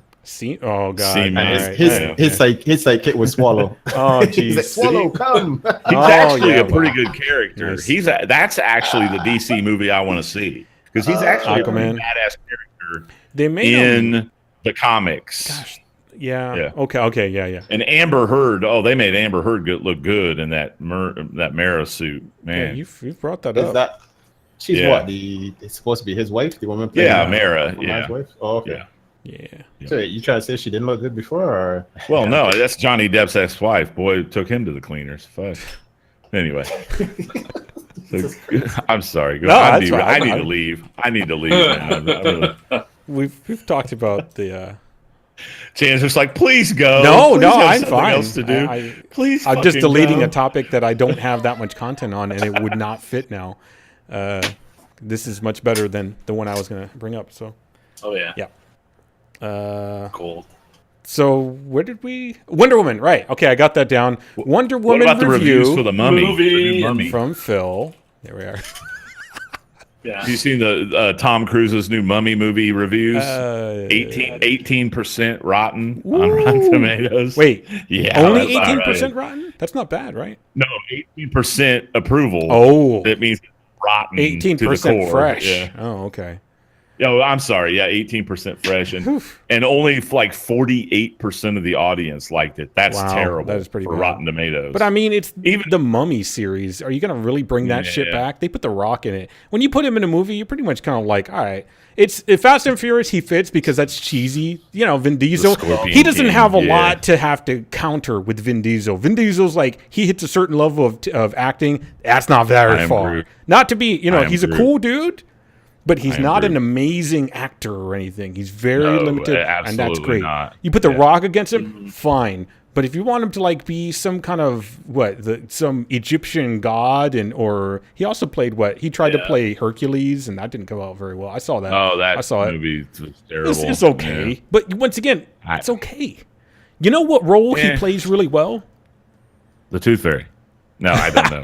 Comedy roles. I like him in comedy roles. I was just thinking that the Rundown or whatever. Well, great. In Be Cool. That wasn't bad. In Be Cool, he plays that homosexual guy that like everything in his portfolio is all feminine. Everything, the songs and the what's his name, Chili Palmer or whatever, right? Who's played by John Travolta, who's like, maybe you should sing like a masculine song. I don't know. It's just, and then The Rock is just like, he plays the character so well. He's just like, or Dwayne Johnson, sorry. He's like, oh, yeah, okay, yeah, I could try that. Yeah, all right, thanks, man. Try it. Like, he just plays this goofy, lovable dude that has no clue really fucking well. He also is a really ridiculous but great smile. Yeah, exactly. That's why he can play the kind of like naive, kind of like comedy thing, like you pulled one over on me, but I don't really realize it. But when I do, oh shit, you're gonna kick my ass. Oh shit. But I guess the Baywatch thing bombed. Oh, who didn't see that coming? Yeah, right. Anyway, I don't know why? That's just bad. Tom Cruise is for when Tom Cruise is pretty much done. I mean, can't we agree that? Yeah, he's kind of done in the public eye. And hang it up, Tom. Yeah, he doesn't have like he's good of an action actor, like generic action actor dude, and that's pretty much it. Yeah, I mean, he had potential to do some other acting stuff, but most of it's all serious. You know, in Tropic Thunder, he was pretty funny as fuck. Yeah, I was about ready to say I kind of like him in little quirky roles now, but not as a star of a. But that's the problem. That's Tom Cruise. He's used to being the star. Yeah, that's true. You can't put him like even in Tropic Thunder, he went over the top with that character so much that it's like I think that's just him being a tryhard like he's used to. So. I gotta be the big shit. Just, he ran the Mission Impossible stuff into the ground, and I just think he's through. He's one of those actors that'll never realize when it's time to hang it up. Yeah, with Liam Neeson. Yeah. I'm sorry, but he's the same way. Or even what's that guy? Oh gosh, I can't remember that. I don't know what you're talking about. I think Liam has a particular set of skills. Oh god, yeah. Well, he's only got that one set of skills, so that's the problem. Yeah. What's his name? I will find you. What was the role he played? The Mask? No, he wasn't the Mask. That's Alec Baldwin. I think that was Alec Baldwin. That was the Shadow. The Shadow, right? That was yeah. But Alec Liam Baldwin. Neeson played in that one where he had like a fake face or whatever. It's kind of similar to the Mask, or I don't know. Doesn't matter. I can't remember that. Yeah, it was a couple of movies, man, and they were not good. They were like he had lost his face, and then he was wearing like a fake face. Darkman, thank you. Darkman. Yeah, that's a long time ago. Yeah, that's Sam Raimi. His acting in that is no different than the acting that I see later. Right. Now, I liked him in The Gray. You ever see that movie, The Gray, I didn't. where he's being hunted by the wolves? So did he have a lot to say? Not a whole lot Exactly. to say. No, he's out in the wilderness. Exactly. He's an overrated actor, in my opinion. Super overrated. Well, it's like Clint actor. Eastwood. Yeah. They're very good in very limited things. He has a presence. Right. He has a presence about him, but he doesn't. Damn right. He doesn't have the acting chops. Right. You know what I mean? There you go. Yeah. And there's nothing wrong with that. I mean, that is what it is. So yeah, exactly. Then the Gray was awesome. He's not Denzel Washington. No, Denzel Washington's got some chops. That's a different story. Oh, big time. I remember Ethan Hawke saying that when he played against him in Training Day, that he was just nervous to shit. He was like, anytime Ethan Hawke was like, he'd go back and he'd prep and he'd think about all these things, and then he'd get into the room with the scene or whatever near Denzel Washington, and Denzel Washington's just like, he's just the role already, and there's no nervousness. It just blew him away. It flows. Yeah, it just blew him away. He's like, I'm not even an actor. That's what he was saying in one interview. Yeah. He's on Denzel's on another level, man. I'm not saying every part he does is great. It's true, but he makes it. That's like Morgan Freeman. People think that Morgan Freeman's amazing. Yeah. He's all right in certain roles. Right, exactly. I will say though that I think Liam Neeson has the potential to be a great actor, mainly because the first movie I saw him in was Schindler's List. And he did a really good performance. That was so far in his career too, so he had really worked up to that. Yeah, but sometimes people don't make it big until late in their career. Yeah. I mean, I liked him in Batman Begins. I liked him as Ra's al Ghul, Ra's al Ghul or whatever, right? However they pronounce it. Those roles, they mispronounced about that it in role, there. And then the other one is Schindler. Both evil dudes. He's just the same, No, he wasn't evil, but he Schindler played what looked evil. like an evil guy. You see. No, actually, he did it well. He had to have the appearance of being like, I'm a Nazi, sympathizer or Nazi guy, but secretly I'm really, helping out. But on the outlook, all he had to actually act was his evilness. Yeah. No, the majority of the movie he acted out a lot of like being kind and helpful and trying to do this. Really? Like kind. Honestly, yeah. Huh. The character Schindler. The person Schindler helped out tons of Jews. Right. But I don't think like externally he was he could really show he was that. exceptionally No, he was movie. exceptionally sympathetic in the movie. He was really trying to. His whole thing was trying to manipulate. Yeah. At the beginning, he was manipulate. Like, I'm going to do this for money. War is money. But then he saw the humanity of it, and he was like, I'm going to try to manipulate these Germans to do things for me so that I can help these people and make a profit as well. So you're saying he combated evil with his evil?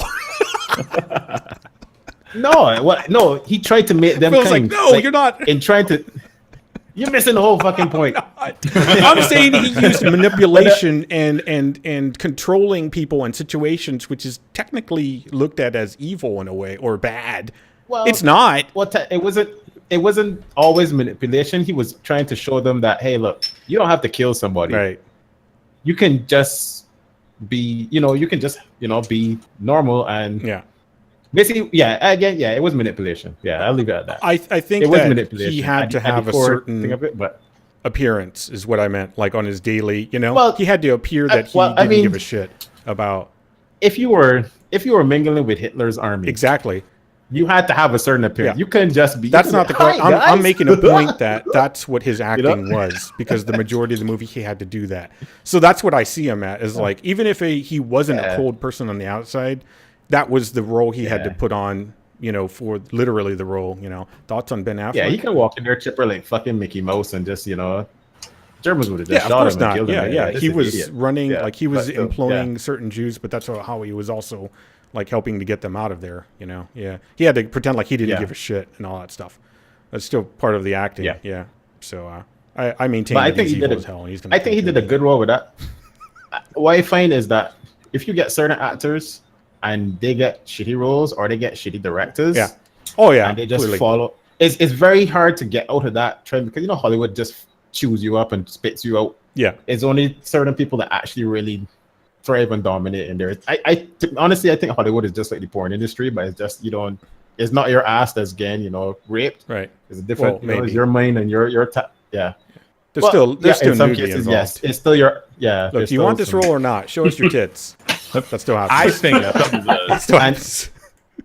but I think some of the better known actors that the normal casual moviegoer sees is kind of overrated. The ones that are highly touted, like Harrison Ford. I think Harrison Ford. I love Harrison Ford in most movies. I love his characters, but I think he's an overrated actor. I don't think he has great acting chops. He had some good roles. Harrison Ford acts the same. Yeah, I think he acts the same in a lot of movies. Mm-hmm. Yeah. Well, that's the Tom Cruise thing. That's the Liam Neeson. That's it's a presence. Yeah. People are paying to see the presence of the character, not the actual acting. Well, that's what Juan was saying. Ben Affleck. Like, the only role that I liked Ben Affleck in was Argo. Fuck yourself. Like, I think he really seemed to get whatever that character. Like, there was something probably in his own life that he could really tie himself to, that made it look like he was destroyed, as dead. And it was the whole thing about him, like, having to be separated from his son. Being separated from the wife was a thing, but the son was a bigger thing too. So it seemed like he really understood that depression that guy was in. And by the way, that real person was like a Hispanic or whatever, but that wasn't a big deal. Like, I watched that movie and I didn't go like, that guy's not Hispanic, he's white guy. No, because he played the role really fucking well. He changed my idea of how good Ben Affleck could be because of that role. Ben Affleck has talent. There's no doubt he has some talent. It's not always utilized. I liked him in Good Will Hunting, but I don't think he's a guy. I don't think he takes acting all that seriously. I really don't. You know what I mean? Yeah. So.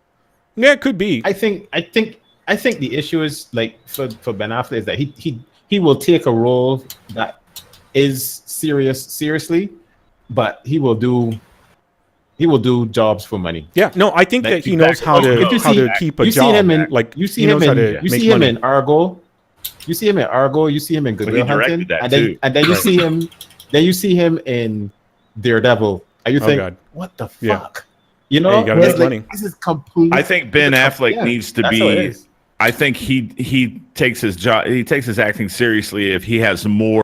If he's behind the scenes as well. Well, that's probably most people. Yeah, exactly. But I think that's most people. Of course. Well, you're going to be better you're going to be better in your own shit than you are somebody else's shit. Because I listen to a a lot of interviews with directors and actors. There's some directors and some actors that both, like some directors that are like, I don't want to direct you. That's your job to act. And there's some actors that are like, well, the directors are shit because they don't tell us what to do. So it's just like kind of like, you know, you got to match up with whoever it is that you're working with, you know? Right. That's kind of like anywhere. Yeah. Even in your normal fucking job, you know, you could have... Even Tom Hanks said about Clint Eastwood, he goes, he just kind of rolls the camera and says, okay, do it. Well, guess what, Go Count? ahead. That's how most fucking old school directors did it. Right. Yeah. They feel like, you're the actor, act, you asshole. Right. Yep. I'll tell you when to stop. I heard that. Yeah. Yeah, I heard that Clint Eastwood doesn't even, like, you know, some people say action, and they say, he's like, all right, go. Yep. Uh-huh. Yeah, he says, you will have a conversation. All right, yeah. What do you think? Yeah, he'll just say, anytime you're ready, it doesn't really matter. You ready? Yeah, exactly. All right, cool, we're rolling, so go ahead. Get off my lawn. And then they would just start rolling. I'll shoot you and go inside and sleep like a baby. My lawn. I'll be honest, I've worked on some like small film projects here locally, and I find that there's a certain ego some people get when they become like a director. They say action and feel like you're in charge. I find I think to me, a good director is the kind of person that directs behind the scenes. He sees certain things, he will talk, he will pull people aside after scenes or for the next thing, and then it's just like, all right, go ahead. I know what you can do. You know what I want you to do. Let's go. I would love to direct there's no action cut. No, you didn't do this right. No, it's just. But there have been very like hands-on, like massively, like every single detail. If there was wind in the shot, it happened because the director wanted it. That kind of thing. The one that immediately comes to mind for me is Akira Kurosawa, because he was really well known for being massively controlling about every. Like I said, I got that like whole thing about That's if there was Seven wind. Samurai. Yeah, Seven Samurai, all of that stuff. Yeah. But what was really crazy is Toshiro Mifune was not like a quote unquote good actor initially, like when he got his hands, like when they started working together.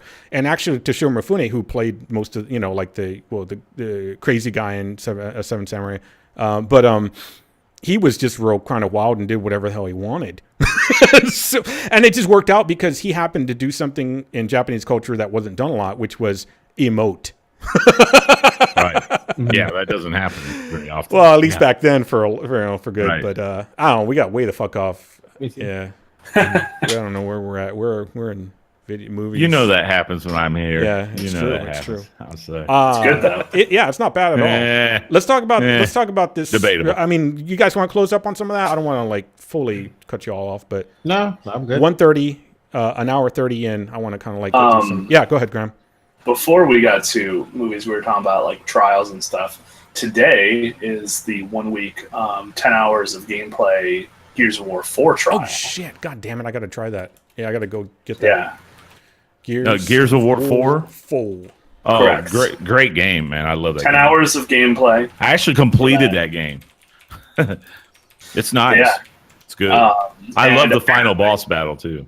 I got some message from Xbox earlier today. I was like, hey, you got Marcus Phoenix gear pack. Okay. Here you go. You got to get that. I got to get through the Windows store, though, I think. Yeah, that's where I got mine. Go through that. And that's probably why I haven't played it much, because it's like there's an icon there in my tray. It says, 4, and it has the gear next to it, and I never click on it. Because I can't go through Windows Store. Yeah. I seriously dislike that Windows Store. It's a piece of shit. Yeah, it locked me out of my any system. problem I had with to it. fix that. Yeah. Mm-hmm. I don't know about any other places as well, but I also read Phil talked about the Styx game, the sequel that's coming out or whatever. Yeah, the stealth one. It's been out, I think. That came out Styx. recently. Oh, yeah. Yeah. Did Whatever you the last sequel podcast is. or? Somewhat recently, I don't know. Yeah. But anyway, there's a demo now out for it on Xbox that came out today. Okay. So I don't know if other places have like a playable demo now. But. Yeah, I don't know. I didn't see anything about that. Xbox One. Okay. I'll put that in. I've heard that's a pretty good game. I didn't play the first one, but yeah, that's been out for a couple months, I think. The Stick 2 Darkness, or what, I forget what it's called, but yeah, it's like a stealth-based. Yeah, the first one had a lot of flaws, but the second one, it has some flaws and some bugs, but it's a much better game than the first one. Yeah, I've heard they polished it up. Yeah. Nice. Yep. Phil talked about it, I think, on the podcast. Yeah, you play like that little demon guy, okay. that little goblin dude, or whatever. If it was last time, I got up for. Yep. Something. It wasn't recently. Okay. No, I it don't wasn't think. last time. I got the it's beta really code to before. Raiders of the Broken Planet. I've got it installed, but I haven't tried Raiders it yet. of I the was wondering Broken if Planet. What's that about? Is yeah, that from console or- Mercury Steam. Yeah, I signed up for their beta like 2 months ago, and I finally got a beta code. So Huh. So you haven't tried it's it out? closed beta. So no, I haven't. I'm gonna try it out maybe like Sunday afternoon or something. Something you for know. people to. What's premise? It's I think it's a co-op kind of third-person shooter type game. Oh, okay. A little like Gears of War type kind of game. I don't know a lot about it, but I don't know. Maybe I'll pop in next week and say something. Yeah. It's getting some hype though. It's getting a little bit of a hype. So Just checking here on Steam. There seems to be a free demo release on Steam as well. For- Styx. oh really? Oh, for Okay. Styx. Okay. Yeah. So I'll put that Yeah. Xbox One on Steam as well. Cool. Oh, you're talking about Styx. Okay. Yeah. Yeah, I was gonna say Yeah, Raiders of the it's Broken Planet is still in closed beta. So Yeah. So what? Because I know some is people really Raiders? like stealth games, so I figured, hey, if the demo is out, maybe it is elsewhere too. Well, So I never heard of this Raiders of the Broken Planet. Though, what kind of game is it? Like, was he? That's what he the was whole saying. story and- It's a third-person co-op shooter. yeah, type. No, I mean, but like a third-person co-op shooter. What's the universe or what's I don't the? know. I have no idea. I don't know. Okay. I don't know. I haven't played it yet. Yeah, I'm just gonna. Yeah, and the So only reason try it I ask is so I can put it in the notes and I thought maybe you guys had People can look it been up up as on well. it or heard about it. I didn't know. no, but people have told me stuff like I was in VaiBeatFoo. I think most of y'all do. But VaiBeatFoo is one of the dudes that's kind of like associated with like Graham knows him. I know him. I think a lot the group that we know on Twitch knows him. Yeah. But anyway, he was talking about. By the way, he's trying to get to TwitchCon. So if you can help out, go throw some bits at his channel. He streams a lot. I think he's doing Twitcher right now. VaiBeatFoo. It's VaiBeatFoo. you can Yeah, you guys can probably decipher it because you guys know music pretty well. It's a breakdown of different musicians, guitarists or bassists or something. I'll put it in patch He notes. But he was saying in patch notes, in podcast notes, he was saying that he was like, who's this Fagwent character? He was like, I remember B3 talking about it, and he did a search for who's Fagwent, and we're on the list. of Google search, and I was like, well, I'm telling you, these like patch and podcast notes. That's how that one developer found us. It was like the superhero, Right. Yeah. Yeah. So To the search. Yep. I'll fill in some of this stuff here, but yeah. Okay. Raiders of the Broken Planet, and Styx demo, Xbox One and Steam. We'll look into that, or y'all can look into that. Whoever listening later at whatever time. Vanquish put out that frame rate patch just really quick. If y'all got that on PC on Steam, they fixed the whole. Remember when I was For the 60. Yeah, the 60 frames per Yeah. second, you were taking too much damage, you weren't getting the invincibility frames that you should have, stuff like that. So, and when I played it, I thought I was just, I'm just too old now. I just suck at video games now. But apparently I was doing all right. It's just that it was super fucking hard, and I had no idea. Yeah. That's all I had for that. Oh, okay. You took more damage if you had more frames or something. Way right? more. Yeah. Basically, you could get hit like 2 or 3 times, and you were boom immediately into like. Yeah, I remember looking at the two comparing GIFs, and they were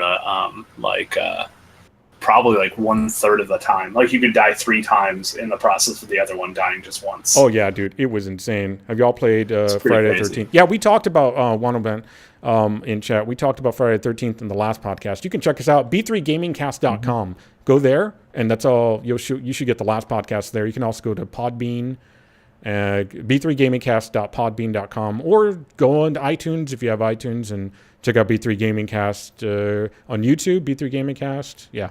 So, but yeah, it's a little borked, and I know that the servers and shit like that are still a little broke for some people. So what people have been doing is just getting friends together and playing private matches.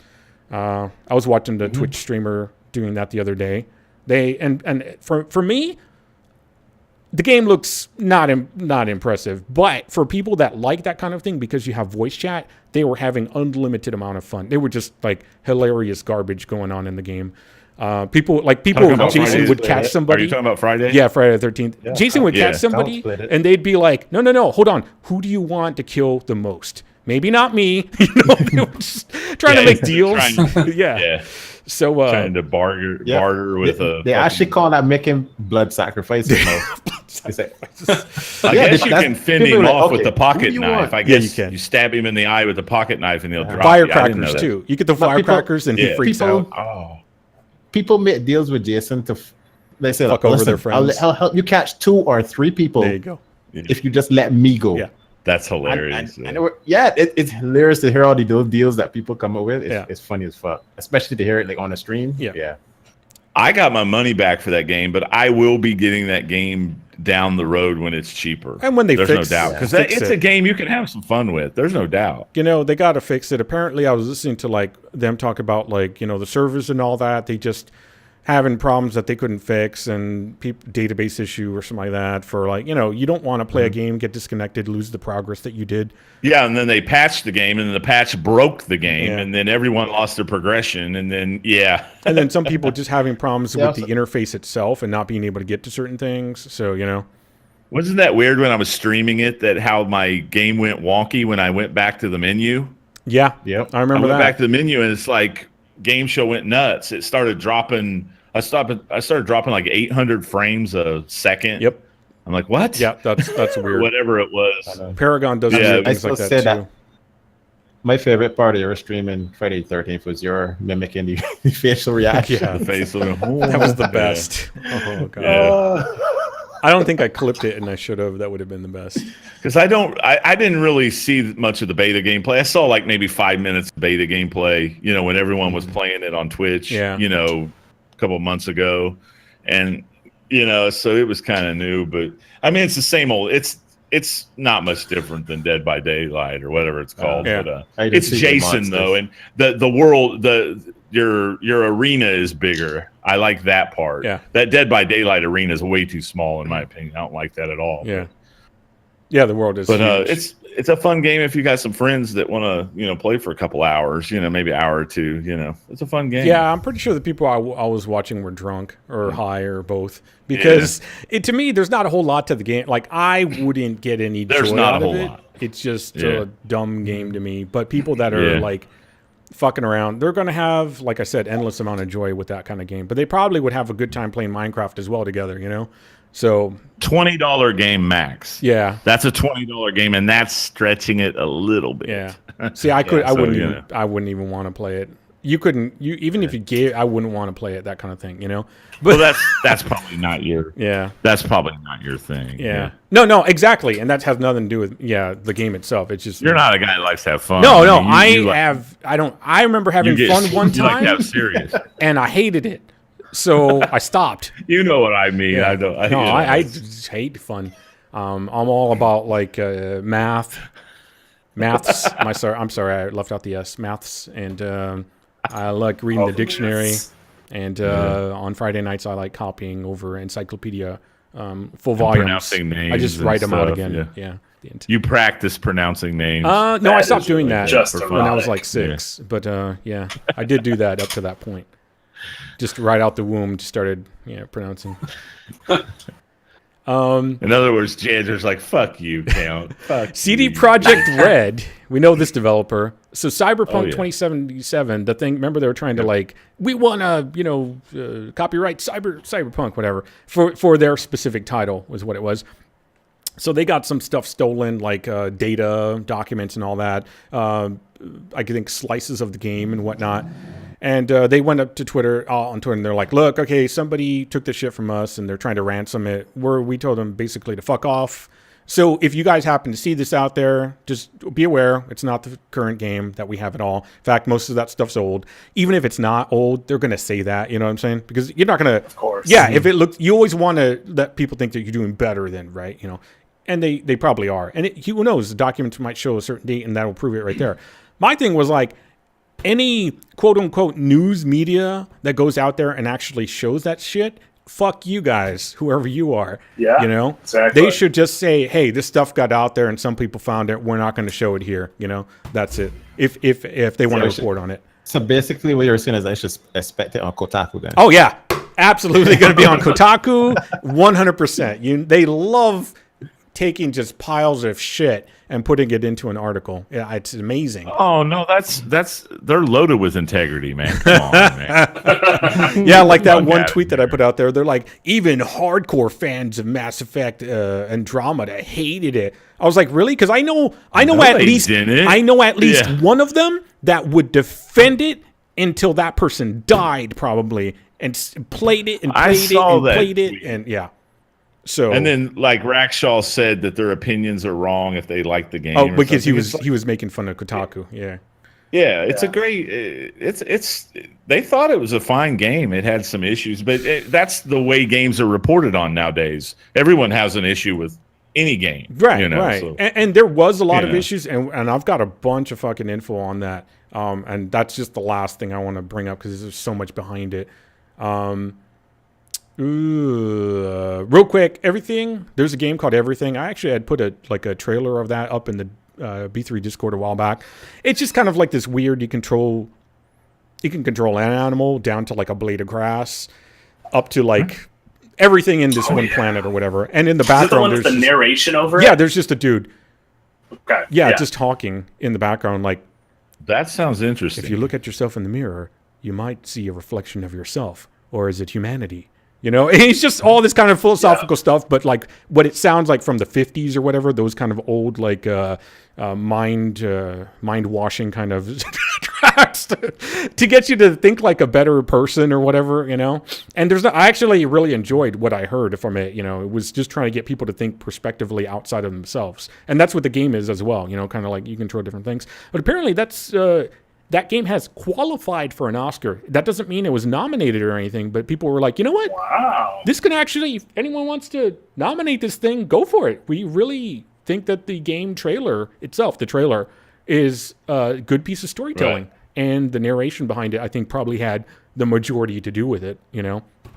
So, yeah, pretty interesting. And apparently that's the first time a video game type thing has ever been nominated, you know, like I guess a video game narrative. Or even eligible. Yeah, eligible to be nominated. Yeah. That's correct. Eligible, my bad. So I was like, wow, that's kind of cool. But yeah, go check that out. Everything, apparently. And I saw a hilarious video where this dude was just like, okay, first off, you can control a bear, but what it does is it flips end over end.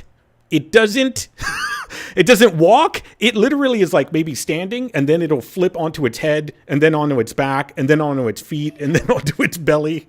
It's just the dumbest looking thing. It's super dumb, but the narration behind it kind of like, you know, it's simplistic, and you can do all kinds of weird things. You can control a lot of the stuff there and grow trees, and I don't know. It's just a weird little game, you know. Definitely outside. I just looked at the gameplay, and that bear is just flipping. It's hilarious. Yeah. There's a guy on YouTube that's actually still funny, that had a video on it. I'll put that in the Discord. Gosh, I can't remember his name right now. Donkey, video game Donkey. Oh my God, this guy is a fucking idiot, and I love him. But he played that game, and he's already crazy as it is, so it just went. It was fucking hilarious. But anyways, he owes me residuals for outing his channel here. Real quick, Dragon Ball fighting game for from before you jump onto that.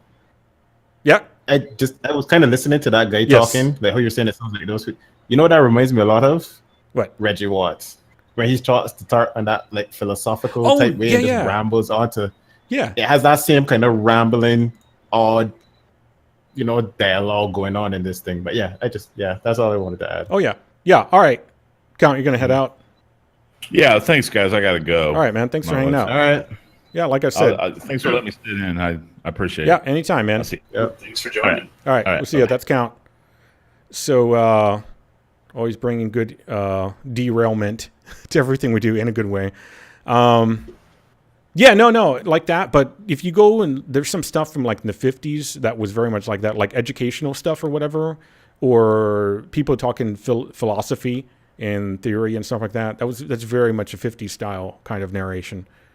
But yeah, just real quick, just to get this out of the way, Dragon Ball fighting game I thought was interesting. Is going to be made because the people that are developing it did Guilty Gear and BlazBlue, and those are pretty interesting little fighting games if you've ever looked at those. If you haven't, I'd say go check them out. 'Cause just graphically, there's all kinds of garbage going on, and it looks really pretty, and I like that stuff.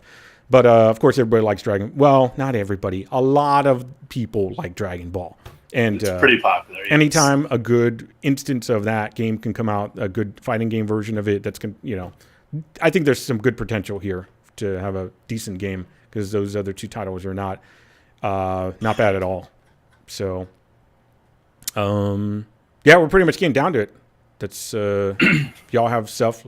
I've got a few things, but I don't want to run through them yet. We can. I don't know if you guys have looked at a game spelled ELEX. I guess it's Alex. ELEX. You guys know anything about that game? No, I've never heard of it. No, I don't know that. All right. Well, I'll just give you a short gist, and that's something that we can talk about maybe like next week or another time in the future. But it comes out in all platforms in October. I think 17th is the date. It is an open world action RPG, so think like The Witcher, except that it is a hybrid of theme. It's post-apocalyptic, sci-fi, and fantasy all in one. Post-apocalyptic. Fantasy and sci-fi all in one. Yeah. I don't even know how that's supposed to work, but I watched a little bit of like some gameplay. I think it was in the fantasy one, and it looked kind of like that third-person over-the-shoulder action RPG type of combat, magic and shit. Huh. But the cinematic trailer shows the main character person just walking through all the environments, and like the armor change and the setting change and the enemies change. It's all cinematic, so it doesn't show you shit about what the actual game will be like. Well, I was trying to think. There's sci-fi. Go ahead. Sorry. Interesting. It's interesting that. Because usually a game picks one of those and it stays there. So now we got Mad Max and Dungeons and Dragons and like fucking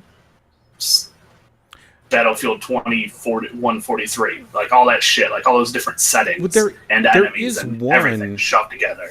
Yeah, there is a sci-fi fantasy one that came out that I am signed up for that I only played a little bit of it, and I know.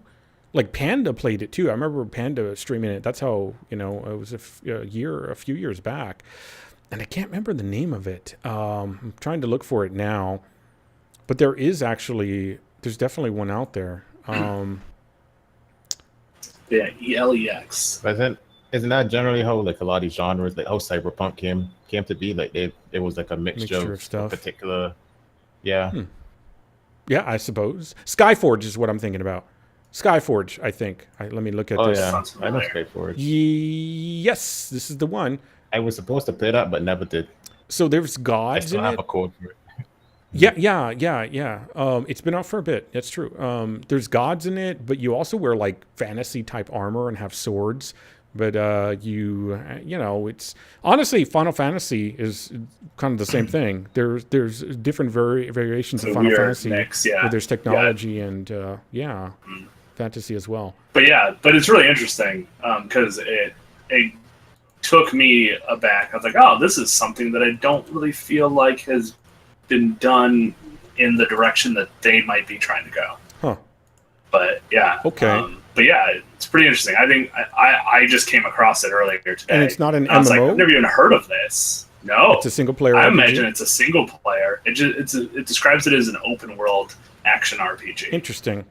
That that might be something for me to check out if it's not an MMO. Is it on all platforms or all platforms? Oh, okay. Yeah, votes. Hey, looking at gameplay for it now is that's good. Yeah, I threw an image in there for Skyforge for votes to look at that I might find interesting in the chat.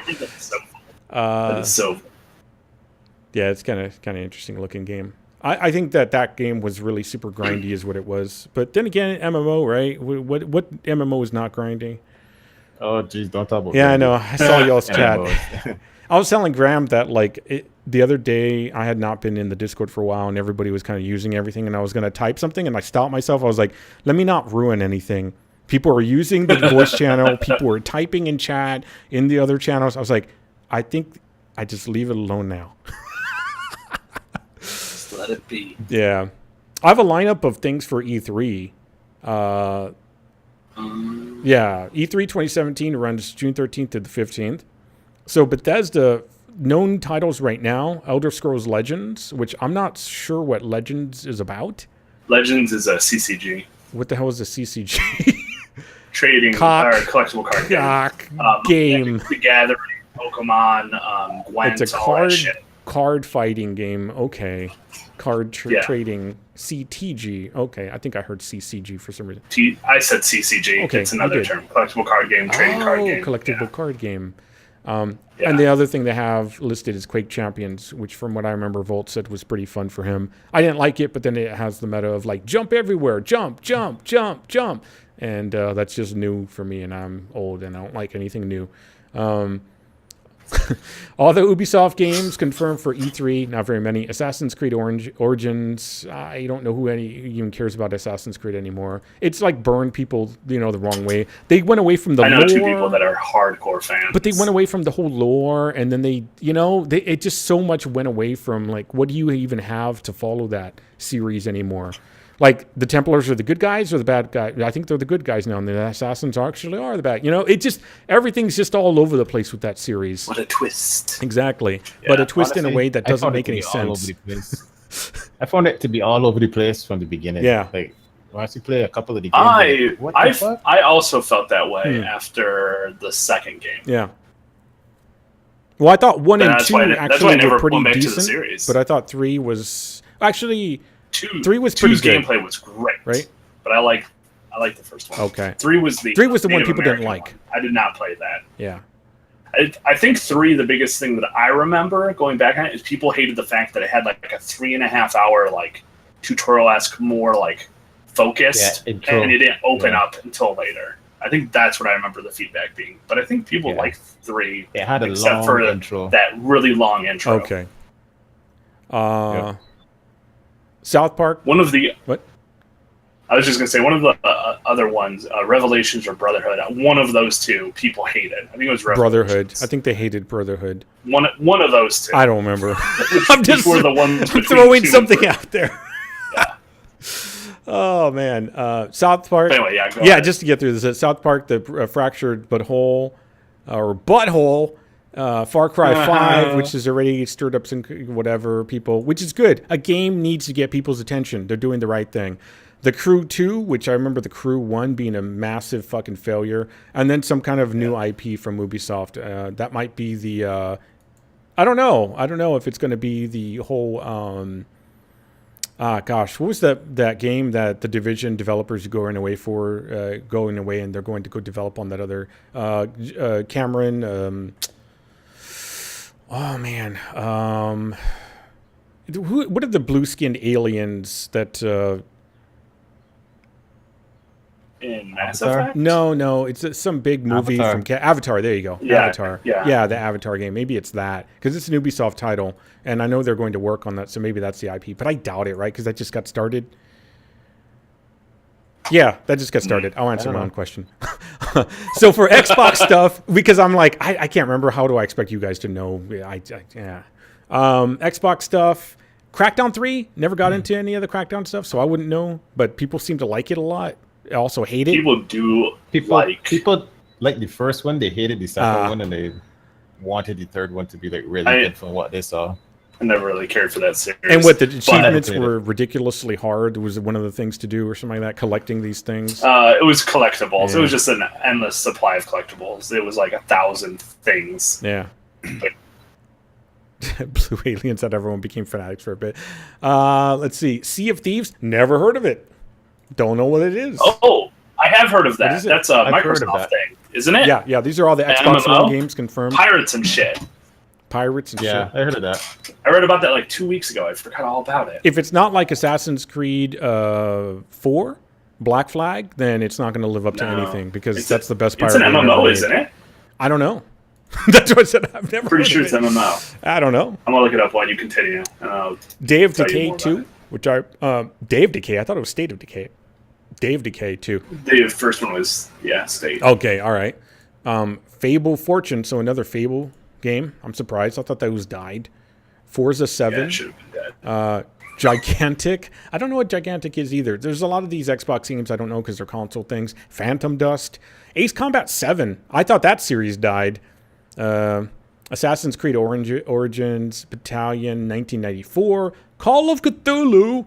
I wonder what that's going to be like. Because, yeah, a lot's riding on that. People will love their Cthulhu. So, got to have them tentacles. Call of Duty World War II, of course. The Crew 2. Oh, okay, so they're going to have it. Well, that's an Ubisoft platform thing. So I guess they're going to also have a thing for it. Darksiders 3, Destiny 2, Dirt 4, FIFA 18, F1 2017, Insurgency Sandstorm. I remember an Insurgency game. I thought it didn't do well. But it didn't do that's well. on PC, isn't it? Hold on. One of y'all had time. What? No. That it didn't do well, but they're redoing the game and putting it from the perspective of some actual people that fought in that particular wherever the region is that Insurgency was in. Oh, it's supposed to be a very dynamic and very cool story.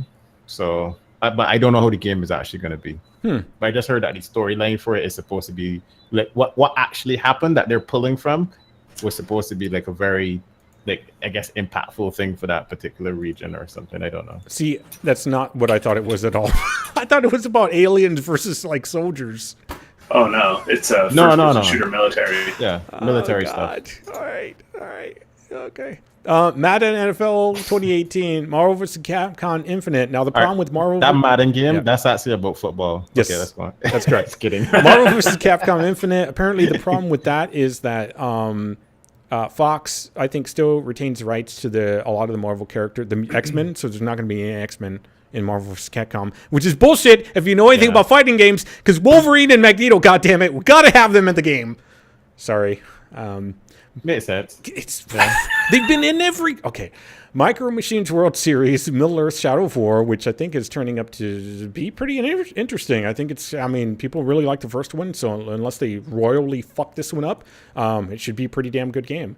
NBA Live, Need for Speed Payback. Need for Speed still going. They need Project Cars 2, Star Wars Battlefront, Sonic Forces. I think the thing about Sonic Forces is you can make your own Sonic characters and whatnot. Plus, they got a lot of like fan developers or something like that, and actually pulled them into the team. They're like fanatics. These are people that like they lived and breathed Sonic games, and they know every detail of the map, made their own fucking games and that kind of shit. So they actually got super fans in. And they're saying that the thing is shaping up really well because it's going to be like a collection of some of the best like Sonic levels or whatever like that, or like influence from some of the best Sonic levels. So Sonic, it's always going to have a near and dear place in my heart, not because the internet's a piece of shit and likes to meme it all up now, but because I bought a Sega Genesis with my own money that I made. And Sonic was fast, and Mario was a fat fucking plumber, and Sonic was gonna razor through that bastard. He was so fast, and I liked going fast. Says all the speeding tickets I got with my vehicle.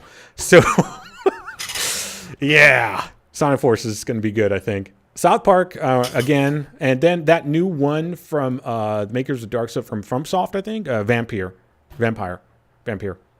No, wait, that's Red.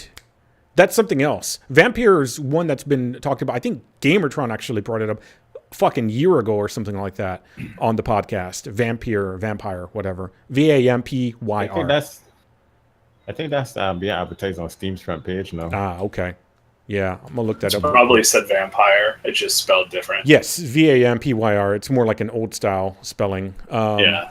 But I have not looked into this game since we talked about it a year ago or whatever. So I like Mario games 2 volts. Don't take everything I say to heart, please. It's for entertainment. Ace Combat 7, Skies and that's again. So PlayStation lineup. I'm gonna run through it quicker. Assassin's Creed Origins, Battalion 1994, Call of Duty. Is there anything new here? Crash Bandicoot, Candy Boot. What else is new? Days Gone. Days Gone is very familiar. I know I've seen a trailer for it. I think it's probably a zombies-related game, maybe not. Hard to say. Definitely post-apocalyptic, probably. Detroit, remember that game? Become Human, Detroit? No? Maybe? Yes? Maybe? Looks really visually impressive. It's about like kind of like a become human is like you're like an android, or it's kind of like a story-based game. So think about like Heavy Rain, I think, kind of like that. I think it's going to be kind of like that. I'm not positive, but I know it looks beautiful, and it has to do with like you're like an Android detective or something like that, I believe. And it's starting to remind me of Blade Runner, actually, now that I think about it. Then you got Dirt 4, Dragon Quest 11? Dragon Quest? Still making those. But on the That's PlayStation? crazy. Didn't Dragon Quest like a Nintendo property way back in the day? It did start as, but I mean, so did Final Fantasy. True. It was started as Nintendo. Fair enough. And then when Sony created PlayStation, Right. all Sony was the Final like, you know what, Fantasy Sony, and go eat a JRPGs went dick. there. We don't need you. Yeah. We're going to make our own platform. So it doesn't really surprise me because Fair enough. after the Super Nintendo, all of the big JRPGs went to PS1. Oh, yeah, and look. N64 kept all of the same shit. Sonic Forces is on Xbox One. That's true. It's also on the PlayStation platform, too. I see it here. Anything else new? Let me see. The new God of War, GT Sport, Kingdom Hearts 3. That's a big fucking franchise. Kingdom Hearts. People love that It is a shit. huge franchise. I found out like a month or two ago that my older sister, in fact, plays a mobile version of that. And she's some kind of like fucking like queen or something in that. She runs her own Discord, and she like everybody goes to her for like, hey, can you help me out with this raid? She's like like you in ESO basically, Graham. So I'm the loser when it comes to gaming in my family, apparently. That's crazy. I know, right? Who would have fucking thought? Yeah, I know. I was like, what? You? All right. So the Spider-Man, new Spider-Man property. People seem to like the Spider-Man series. I don't know anything about that. I thought a lot of them sucked, but whatever. Yeah, that's it for E3 stuff. Nice.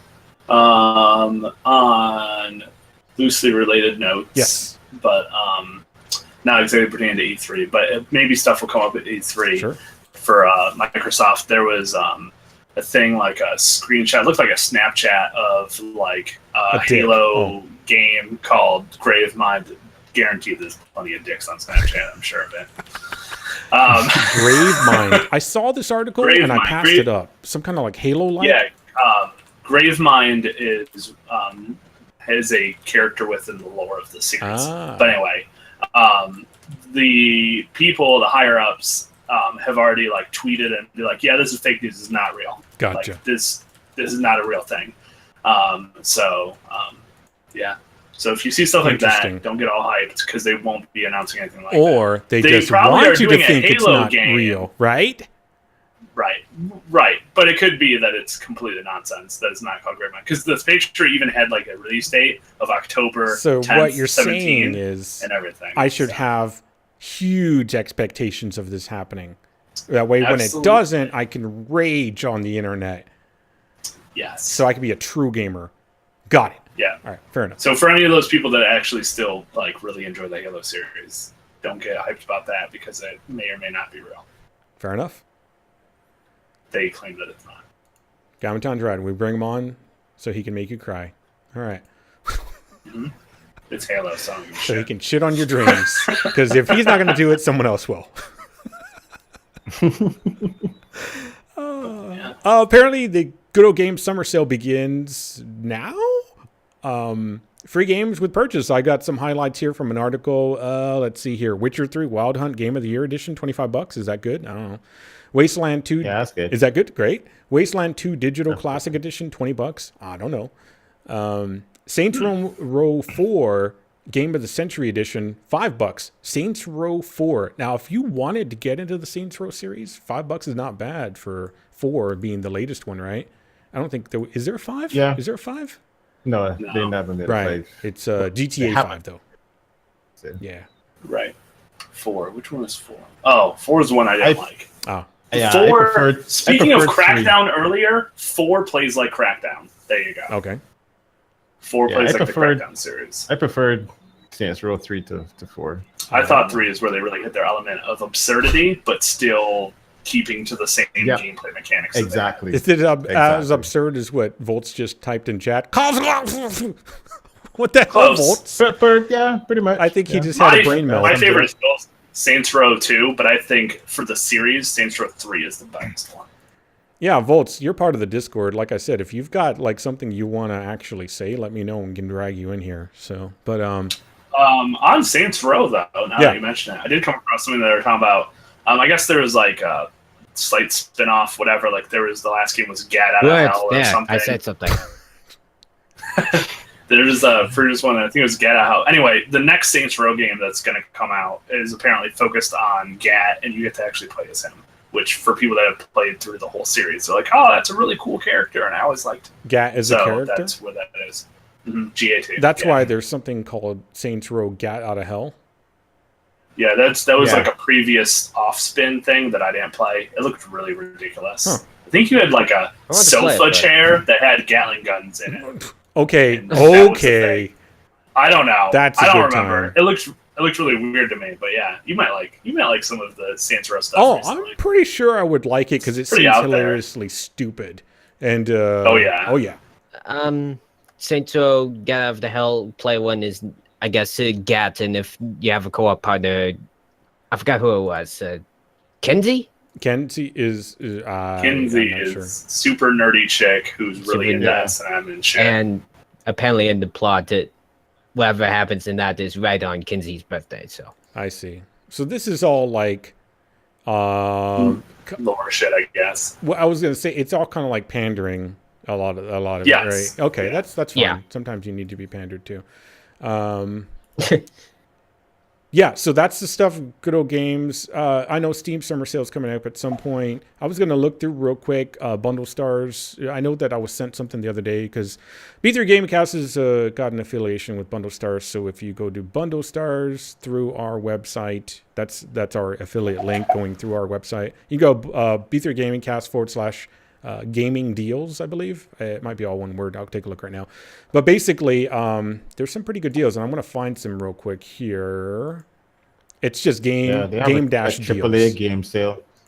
I'm sorry? It's a AAA game sale. That's what they were calling it. Like a whole bunch of AAA games that are up 75% off. Ginger, it's game-deals. Yeah, game deals. Yeah, I'm looking at this affiliate news like email that I get from the marketing guy. I wanted to pick out what I could at least talk about. Damn. Well, let's see, Thursday, Sega Genesis Classics. See, I don't care about Sega Genesis Classics, but if y'all do, they've got a sale on that. You can pick and mix, I don't know, stuff. Apparently, it's really cheap, like $1.49 for US. You get over 40 awesome titles, apparently, that you can choose from. Northgard, I don't know what that is. I'm going to go look for stuff that I know. Rocket League, 40% off. That's for 6 days.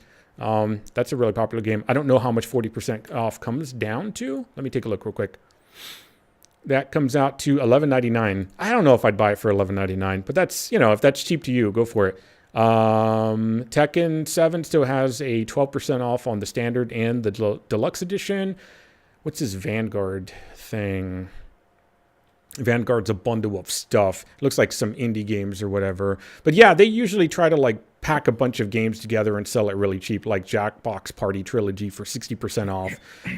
Today, BioShock sale again. Grand Theft Auto 5 for 42% off. There you go.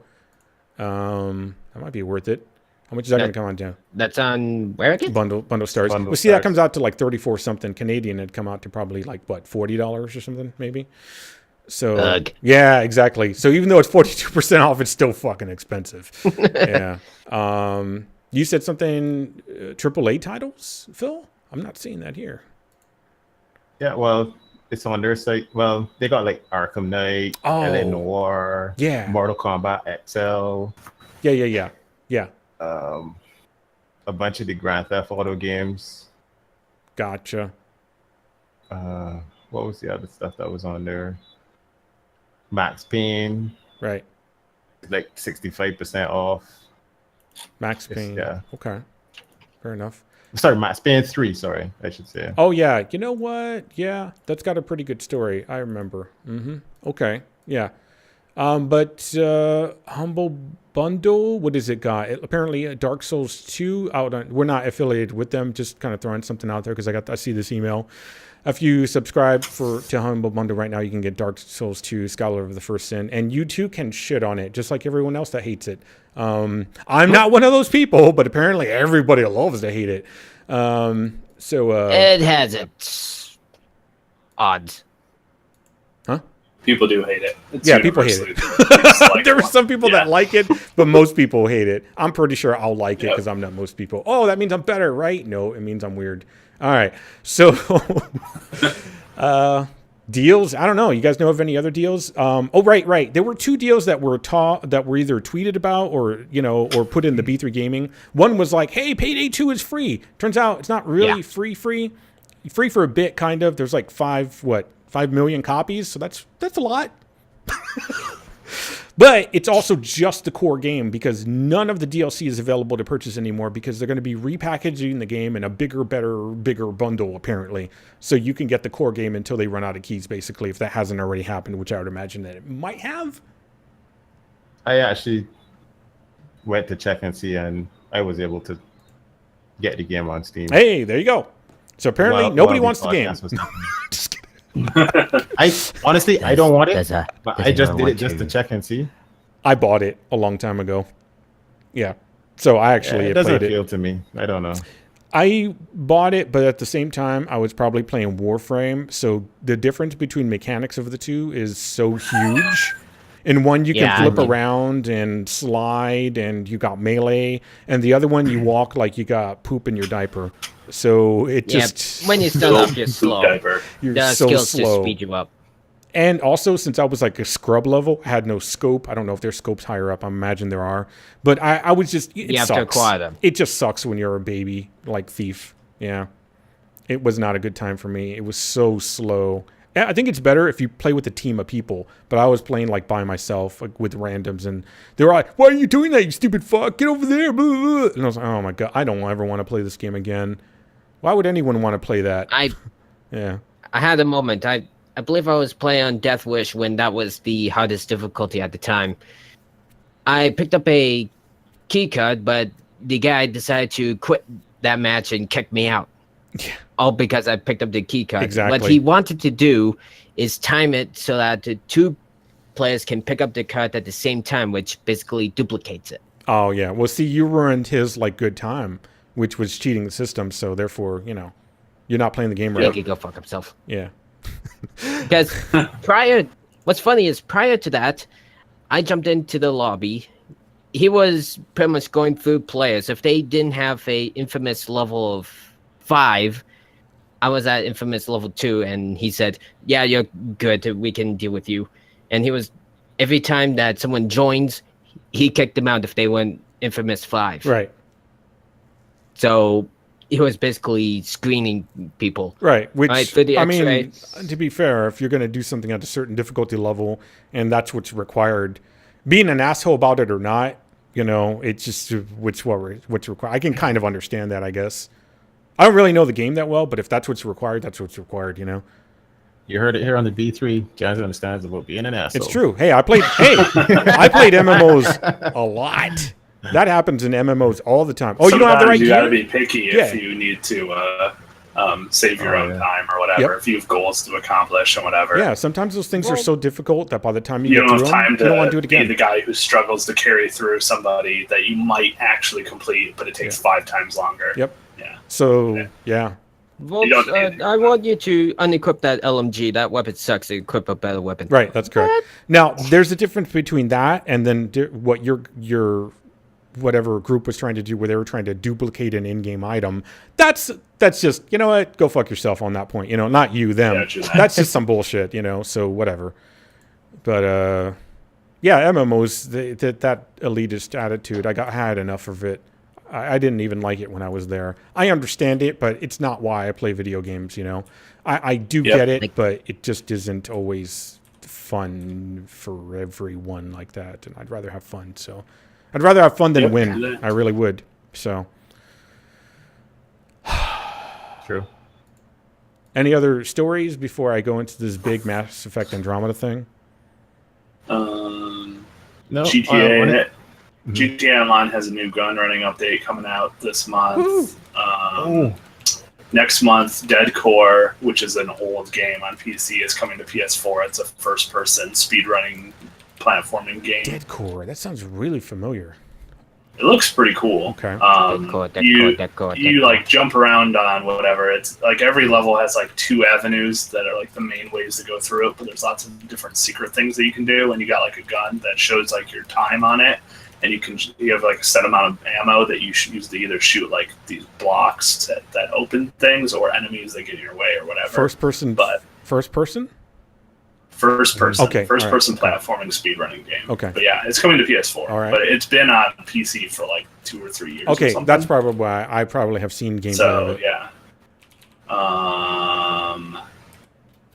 Andromeda thing and Valkyria Revolution is coming out later this month, which doesn't mean anything to most people. But if you've seen the game Valkyria Chronicles, yes, which is very anime-ish and World War II type of thing, is what it looked like. Like it stole straight out of like World War II, like geographics and everything. It's like a turn-based strategy game. So this is a spin-off of that series, but it's got like melee weapons and stuff, and gameplay looks pretty cool. But that comes out later this month, and that's on everything except PC. But PC got Valkyria Chronicles like 4 years later. So even going to the Switch. No, okay, that's true. No one remembers it. Switch is not. Nintendo's not a bad thing. Come on. But yeah, this one will actually be on Xbox and as opposed to just Sony things. Okay. But yeah, Vita and PS4. Oh, okay, handheld. Yeah, I know of Valkyria Chronicles. I've heard of that. Yeah, so that game's coming out later. And that GTA cool. Online thing. Gun running update. Yeah. So that allows you to probably do like every other update where it adds new vehicles and weapons and quest things or whatever. It just adds more content, which is impressive. That there's still shit coming out for that. But that's how that works. That's why people still, it's this thing like with Rainbow Six Siege, good development. They just keep up with it. You can't stop, so. Yep. Until the next game. No, until you die. Correct. You have to be there till you die. Yeah. That's why the developers of like Dark Souls are like, nope, nah, you get the game, here you go. Like we're not working on it anymore. Oh man. The only other thing. On E3, Microsoft is extending their briefing longer so they can focus on games. So we'll see how that works. My assumption from that, because they said like they're going to extend their briefing like an hour and a half longer than they normally would. My guess is they're still going to do whatever they're going to do, but they're also going to talk about more games. Okay. So it might not be that their focus is all games, like the implication is. It might be a whole bunch of other shit and also games, but they're extending their time. Okay. So yeah, that briefing. I might actually catch some of that stuff this time around. Yeah, I mean it's a little bit more relative to PC gamers since the Windows 10 stuff. Right. Yeah. Yeah, there's some titles there that I'm interested in for sure. Cool. Yeah, I tend to not watch any of the E3 stuff just because it's usually all hype. Or you go to any it's like it's just going to a sales pitch is all it is. It's like then everyone is going to have an amazing life. And then it's just then stuff comes out and you're like, this just wasn't quite what. It's true. I mean, in previous years, like I've caught like headlines, so I know what kinds of things to look into. But I usually haven't watched a lot of them. I did watch some Bethesda one when they announced Fallout 4 or showed that or whatever. But I watched it because somebody else was streaming it. And it was interesting to see it with people. Yeah, that's true. I was just watching. Didn't Emph do that last year? I think he did it for something. It was interesting hearing. There's a bunch of different people, but somebody's perspective. It's interesting to do it that way. Yeah, yep. I like that. I was in chat. Like I did that with when Grandhead Jim also streamed Destiny 2 gameplay reveal stuff or whatever. It was just interesting listening to the people that were actually interested in it, so I could pretend like I'm a human being and not dead inside. Yeah. Anyway, that's all I got. Go ahead, Phil. I know you were going to say something. Yeah, no, I was saying, you remember PlayerUnknown's Battleground? That sold like 2 million copies. That's up to 3 million plus copies. No, but they're going to have like an update or something? I saw an article. I just didn't pick up on it. Well, they every month or something they try to do like a major update. Yeah. Oh, you don't know anything about it? Okay. I don't. No, I don't know anything about it. What I'm saying is that they've sold 3 million copies now. That's a million more than what was that last Right. time. No, that's So it's impressive. really getting a lot of Yeah. Well, I mean, but it's kind of like that's kind of like it's almost going to turn into a gag. And guess what? Player Unknown did good again. Just good. That's good. You know. But I think that there was something about like, gosh, it almost sounded like a new game mode. I'd have to go back and find that article. I swear to God, I thought I saw something about like a new game mode. Well, whatever. Yeah, people seem to love the game. The game's still going. I personally have zero interest in playing it whatsoever. And it has nothing to do with like the game. I'm starting to single this down. And it has everything to do with my inability to be able to play well in that kind of a game. I would not be able to play well. I'm just would be out of my element, and I think it just doesn't appeal to me because of those reasons, you know? So it's like, do you like swimming? Well, I don't know how to swim, so no. You know? That kind of thing. Well, Jezza, do you want to work in the Navy? Right, exactly. I actually know how to swim pretty well. But you get the idea. Yeah, so, yeah, that's cool. I know, man, I wish I knew what it was. I think there was a GameSpot article on some update that they were doing. Let me look it up real quick, if you don't mind. Spot real quick. But yeah, the last thing I want to get into is the whole Mass Effect. There's like a... Speaking of Kotaku, well, there was a guy that wrote a book about like game development experiences after the fact. He interviewed game developers and all this stuff, and he's kind of giving a snippet of his experience talking with the developers from Mass Effect Andromeda. So it's a huge breakdown. Unfortunately, it's on Kotaku, but the guy doesn't write there exclusively. He's apparently he wrote a book about this kind of stuff for different games. And it's titled The Story Behind Mass Effect Andromeda's Troubled 5-Year Development. And it just goes through everything that anybody might want to know that is a gamer and has never worked on a project before, so they can get a better insight into what kind of issues, why a thing occurred, you know? Because people that don't know, it's like, what's that whole thing about technology that's too far advanced looks like magic? That kind of thing. It's like you're so out of your element when it comes to game development that you just start blaming things on stuff that you have no idea about, you know? And why would normal people know about normal people? Why wouldn't anyone normally that does not work in any kind of like digital production environment know about the workflow or what goes on in that, you know, unless they just start educating themselves. So it's not really gamers' fault. But I don't like the outrage that occurs from lack of knowledge, because that's literally ignorance, you know? It's like you're just being ignorant now and shouting about things that you have no idea. Yeah. But, yeah, there's a lot of parts to that. Like, I have a bunch of notes, but if you guys want to jump in at any point, please do. Did you guys happen to catch that? I know it was really late when I posted that article, by the way. I've got some of it down. Yeah. Well, a bunch of it down. Yeah. Yeah. I was talking to Graham about it. And everything I read it over 2.5 times. 2 times, and then the half time was me picking through things, making notes. Everything that they talked about that went bad is everything that I've ever experienced in web development that's ever gone bad in our projects as well. But yeah, what did you think? What are your thoughts on that, Phil? Like that article and what you picked up about the development? I think it's just like how you say, it's just it's kind of like how, I guess, Murphy's Law. Like if it could go bad, if it could go wrong, it will. Yeah. They just got some shitty situations that happen, and everything that you could think of that could be done wrong or could happen wrong. Badly happened. It seems like it really does. I mean, from the top to the bottom, down to, you know, from the top being like the management and direction being all over the place and switching hands enough times, to the bottom being simple things like, we literally don't have enough manpower to do this, or whatever, developer power, we'll put it that way, you know, down to they had here's a neat little thing that's not neat at all, and I can totally understand this.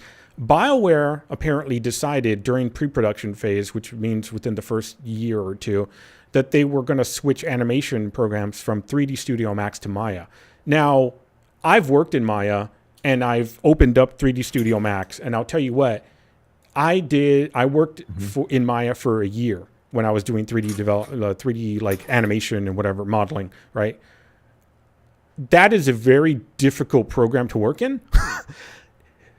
3D Studio Max is not like Maya in any way, shape, or form, other than the fact that it does things that Maya can do differently. And you program for it differently as well. You handle it differently. It's just, there's no, you can't, let's say you start, what's a good example? Oh, I know. You're in a race, like you're racing a car, and that car happens to be automatic. Next thing you know, they give you a manual transmission vehicle that you've never learned how to drive before because you don't know how to shift. That's what basically that is right there. What the developers ended up doing a lot towards the end, because they said the crunch was just ridiculous, of course, right? So they just ended up going back to 3D Studio Max. Probably they just did it on their own. Being a developer and having been put in that type of position before, you just kind of just say, you know what? Fuck you. I'm going to get this done, and you get after me for it, but I don't care, because it's what I refer to as set up for failure. You know, it's a bad decision by management that doesn't give a shit and just wants it done. A lot of these things that I read about this in the story about the development had a lot to do with shitty management. Number one, they switch hands with the creative developer once to another guy twice. So they had an original guy. Let's see here. I actually have their names. Casey Hudson apparently left in 2014. Now, development started in 2013, from what I remember reading. So he left after 1 year.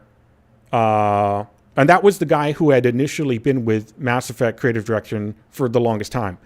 So they had another guy that took over direction of it for the story and all that. Gerard Lehaney or something like that. He left as well.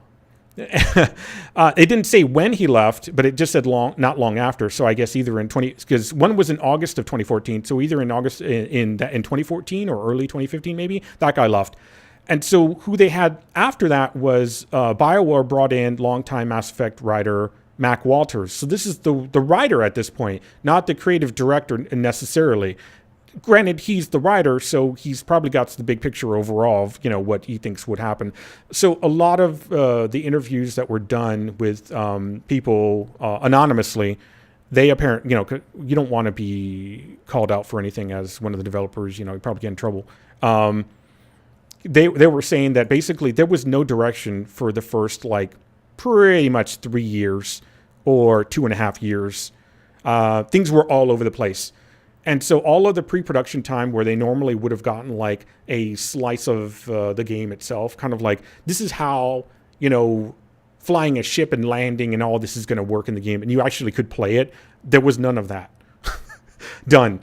So in the last 2.5 to 2 years, I think it even said down to the last 18 months is when the real meat of the work came into place, because there was no direction. Everybody kept trying to figure out, we're going to do this, we're going to do that. What about this over here? Here's a good example. They wanted initially to start with hundreds of procedurally generated planets. At some point, when they realized that wasn't going to happen, they could get the technology, but the people that were going to work with that tech couldn't do it. So they had different teams, people always think A team and B team. There's no such fucking thing. I think I talked about this before in a different podcast. It's just everybody works on stuff, but maybe this one crew knows some tech a little bit more. And, it sounded like way too much was going on and way too much was changing. There was no proper direction. So that procedurally generated idea turned into we're going to have 30 worlds. Okay, now we're going to have 7 worlds, but they're not going to be procedurally generated. We're going to have to do them by hand. So, what was initially going to be procedurally generated probably would have been the thing, right? You go and you have them quickly done through, some program. Apparently they had a really good one, but they couldn't manipulate it, I guess, later on. Whoever came out later on down the line to work on it, I guess couldn't work with it. Seemed like there was a lot of that going on as well, where there were just lack of developers because people were leaving. That's not good either. Animators, apparently they didn't have enough animators as well, is what was said as well. Apparently there were 3 different main teams that were working on this in 3 different areas. So you had people like in what I think, gosh, I don't think I put the cities down. I know I put the where they outsourced to. They outsourced to like Russia, China, India, stuff like that. They had facial animations that were done in Egypt, but then they couldn't actually work with that stuff. It's just it's just horrible. You should go read it in full. In full, you really should, to see how badly things can go.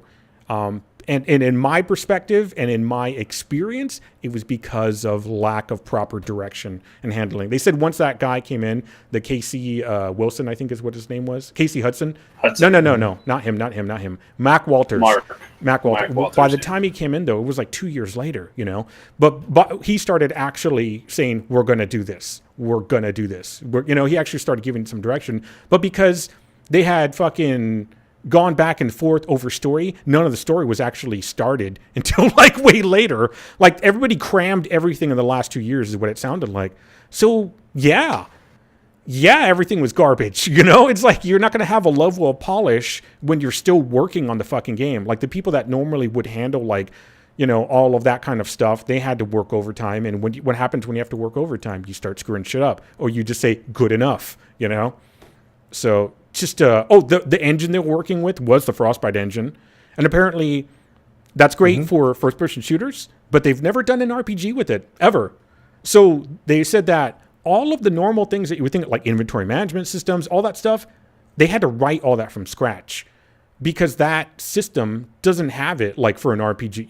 It wasn't the same kind of thing at all. They said they basically had vehicles worked great, but like it was limited in its space. Yeah, they used an analogy of like a F1 car. Yeah, something that's super specialized for something, but you're trying to do something completely different. Exactly. With it. Yeah. Yep. And I used to say in like web development, we worked with one specific like content management system at the company I worked with, and that was extremely good for security and different things like that, and updates and all that, but the market wanted to work with WordPress, and WordPress initially started as a blogging thing. And I'm like, people want to turn this blogging thing into some kind of like other thing altogether.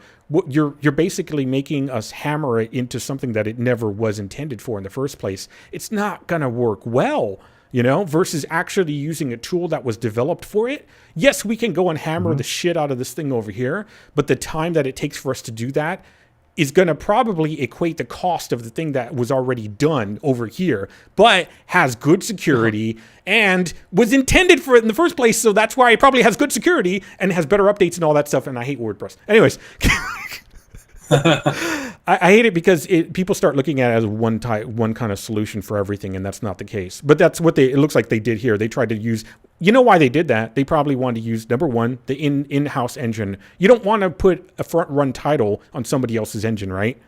It just doesn't look as good. Somebody probably up there with, was like, my balls are huge, therefore I'm going to say that we use the in-house gaming engine but that doesn't actually do it. No, we're going to cook a steak with a blender and shut up. What? We're going to cook a steak with a blender? How?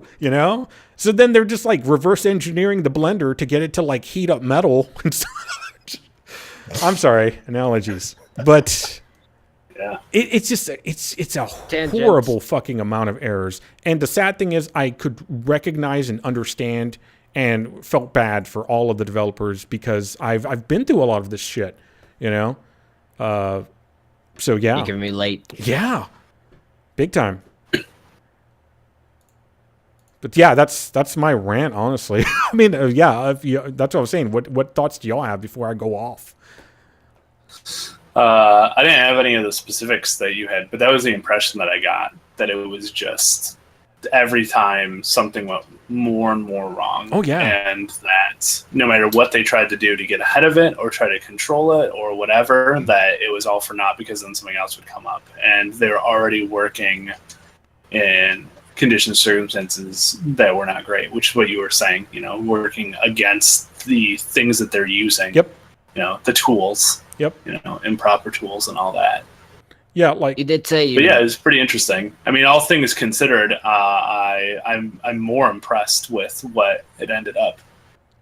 well, that's the thing. But- Apparently, they put out that game to what they refer to as fake reviewers that would kind of like review the game for them and give them an idea of what there would be on the Metacritic score. And those reviewers came back and were like, oh, 85. And so they were like, oh, okay, not bad. We're doing pretty well. The thing is, they're paying those people.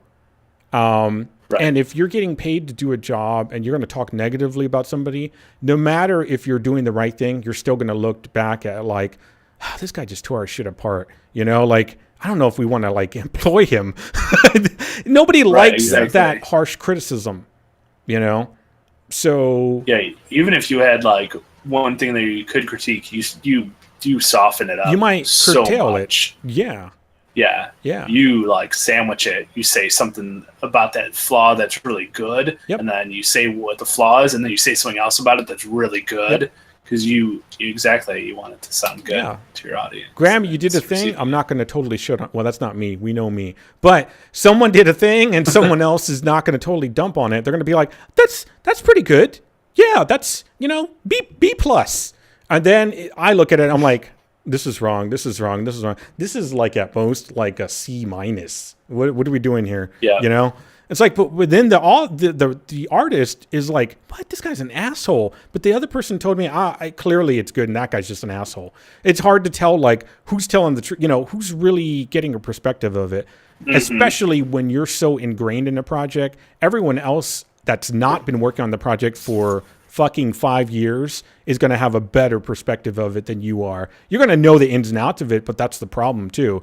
You're going to know the ins and outs of it so well that you're just going to kind of bypass some of those because you're going to be like, yeah, that could easily be fixed. I know, I've done those things as a developer. I'm like, yeah, that's broken, but it's not a big deal. On whole, it's pretty good, right?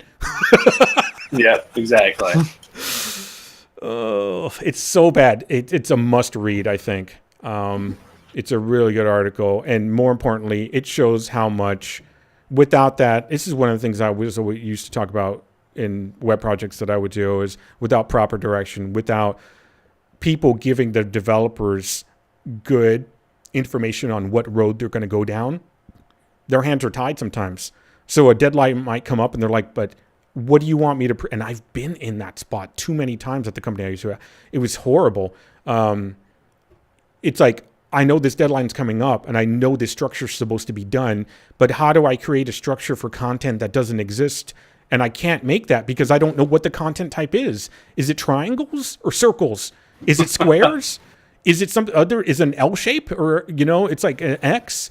How do I make a box for this to fit in if I don't know what fucking thing is going to go in the box, So it's impossible to predict that kind of thing. So that's why everybody was behind, So, yeah.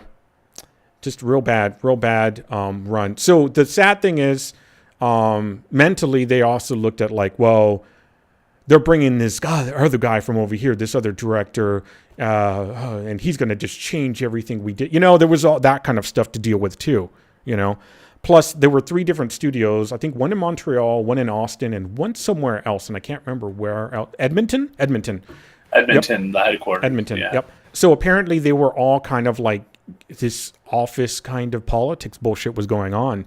People snagging like, oh, I want to grab that animator from over there and offer him a better deal over here. We're all working together, right? That kind of thing.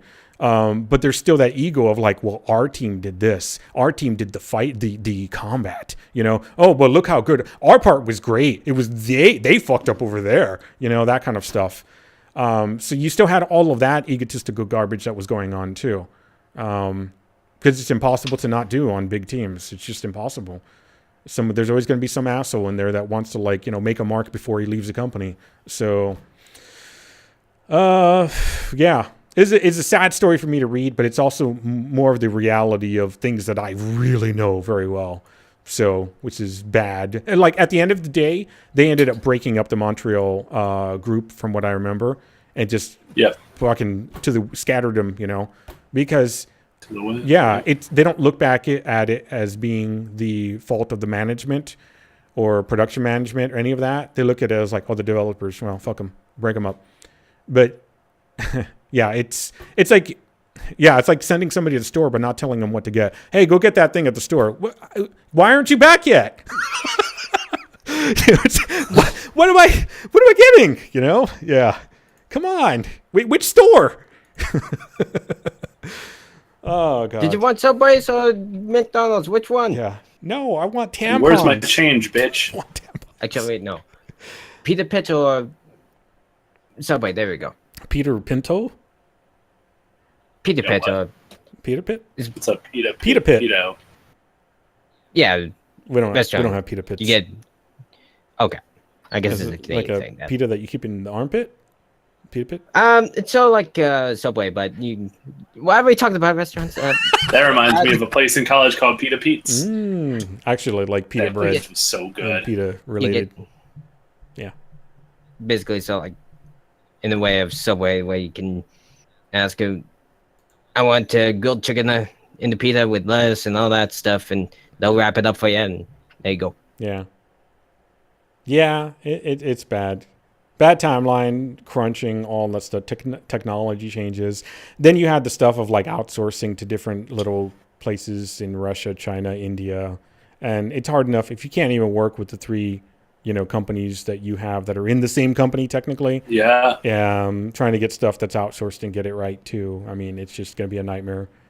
And I've dealt with that before with web development. It's like dividing the pieces of a puzzle and then having people in separate rooms try to put it together. You might not even have the right pieces, let alone be able to put it together afterwards. Yep. The company I used to work for, they wanted to outsource some web work to India because it was going to be cheaper, and it was. And I had to do a training to the client on how to update some of the stuff, and it was a mess of garbage.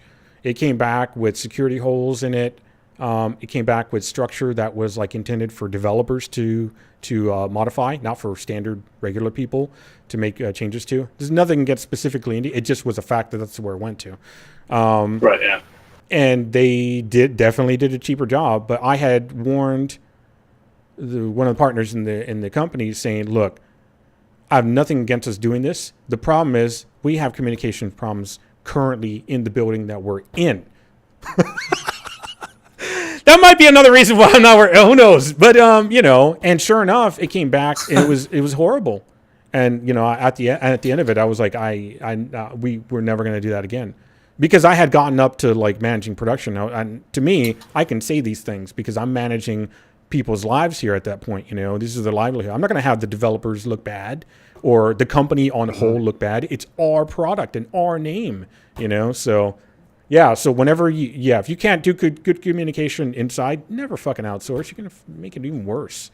So they're going to do something, you're going to get it back, and it's probably not going to be what you need anyway, so it's going to take that much more time. This entire story is a fucking lesson in what can go wrong with development. So now Mass Effect's on the shelf for a while, Yep. So nice. Probably either for good or until everyone starts forgetting about it. Then as soon as it gets brought back up, everyone remembers, oh crap. And that's the thing, they're still doing updates to it. Weird. Yep. Mm-hmm. Like now as the dude, you can romance, I think his name is Jal. J-A-L. Yeah, Jal. Yeah, they made him able to be romanced by a male rider. Yeah, they're still going out of their way to make people happy.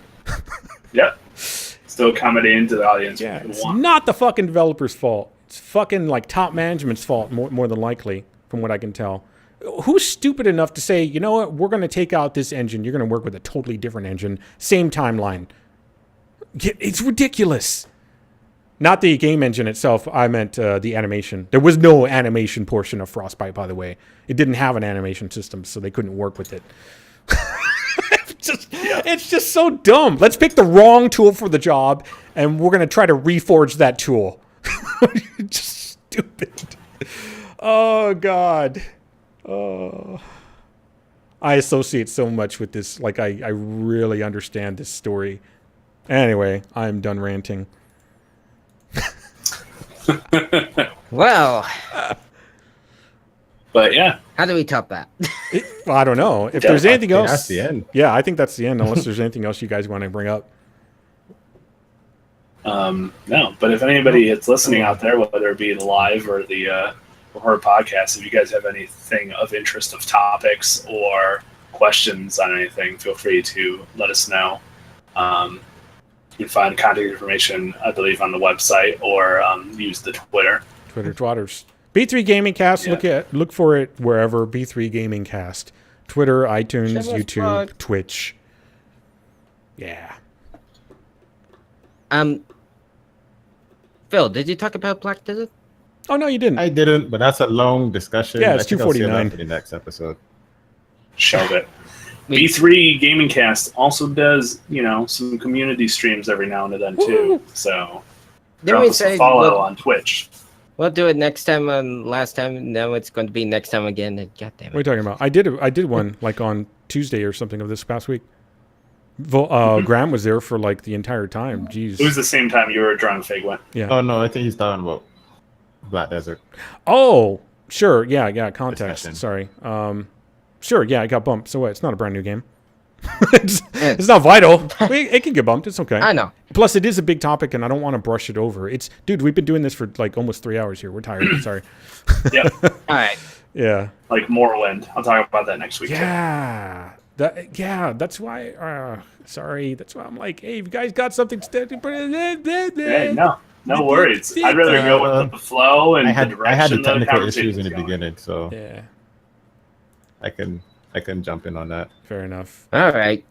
Yeah. It'll give me more time to explore all the more content and stuff.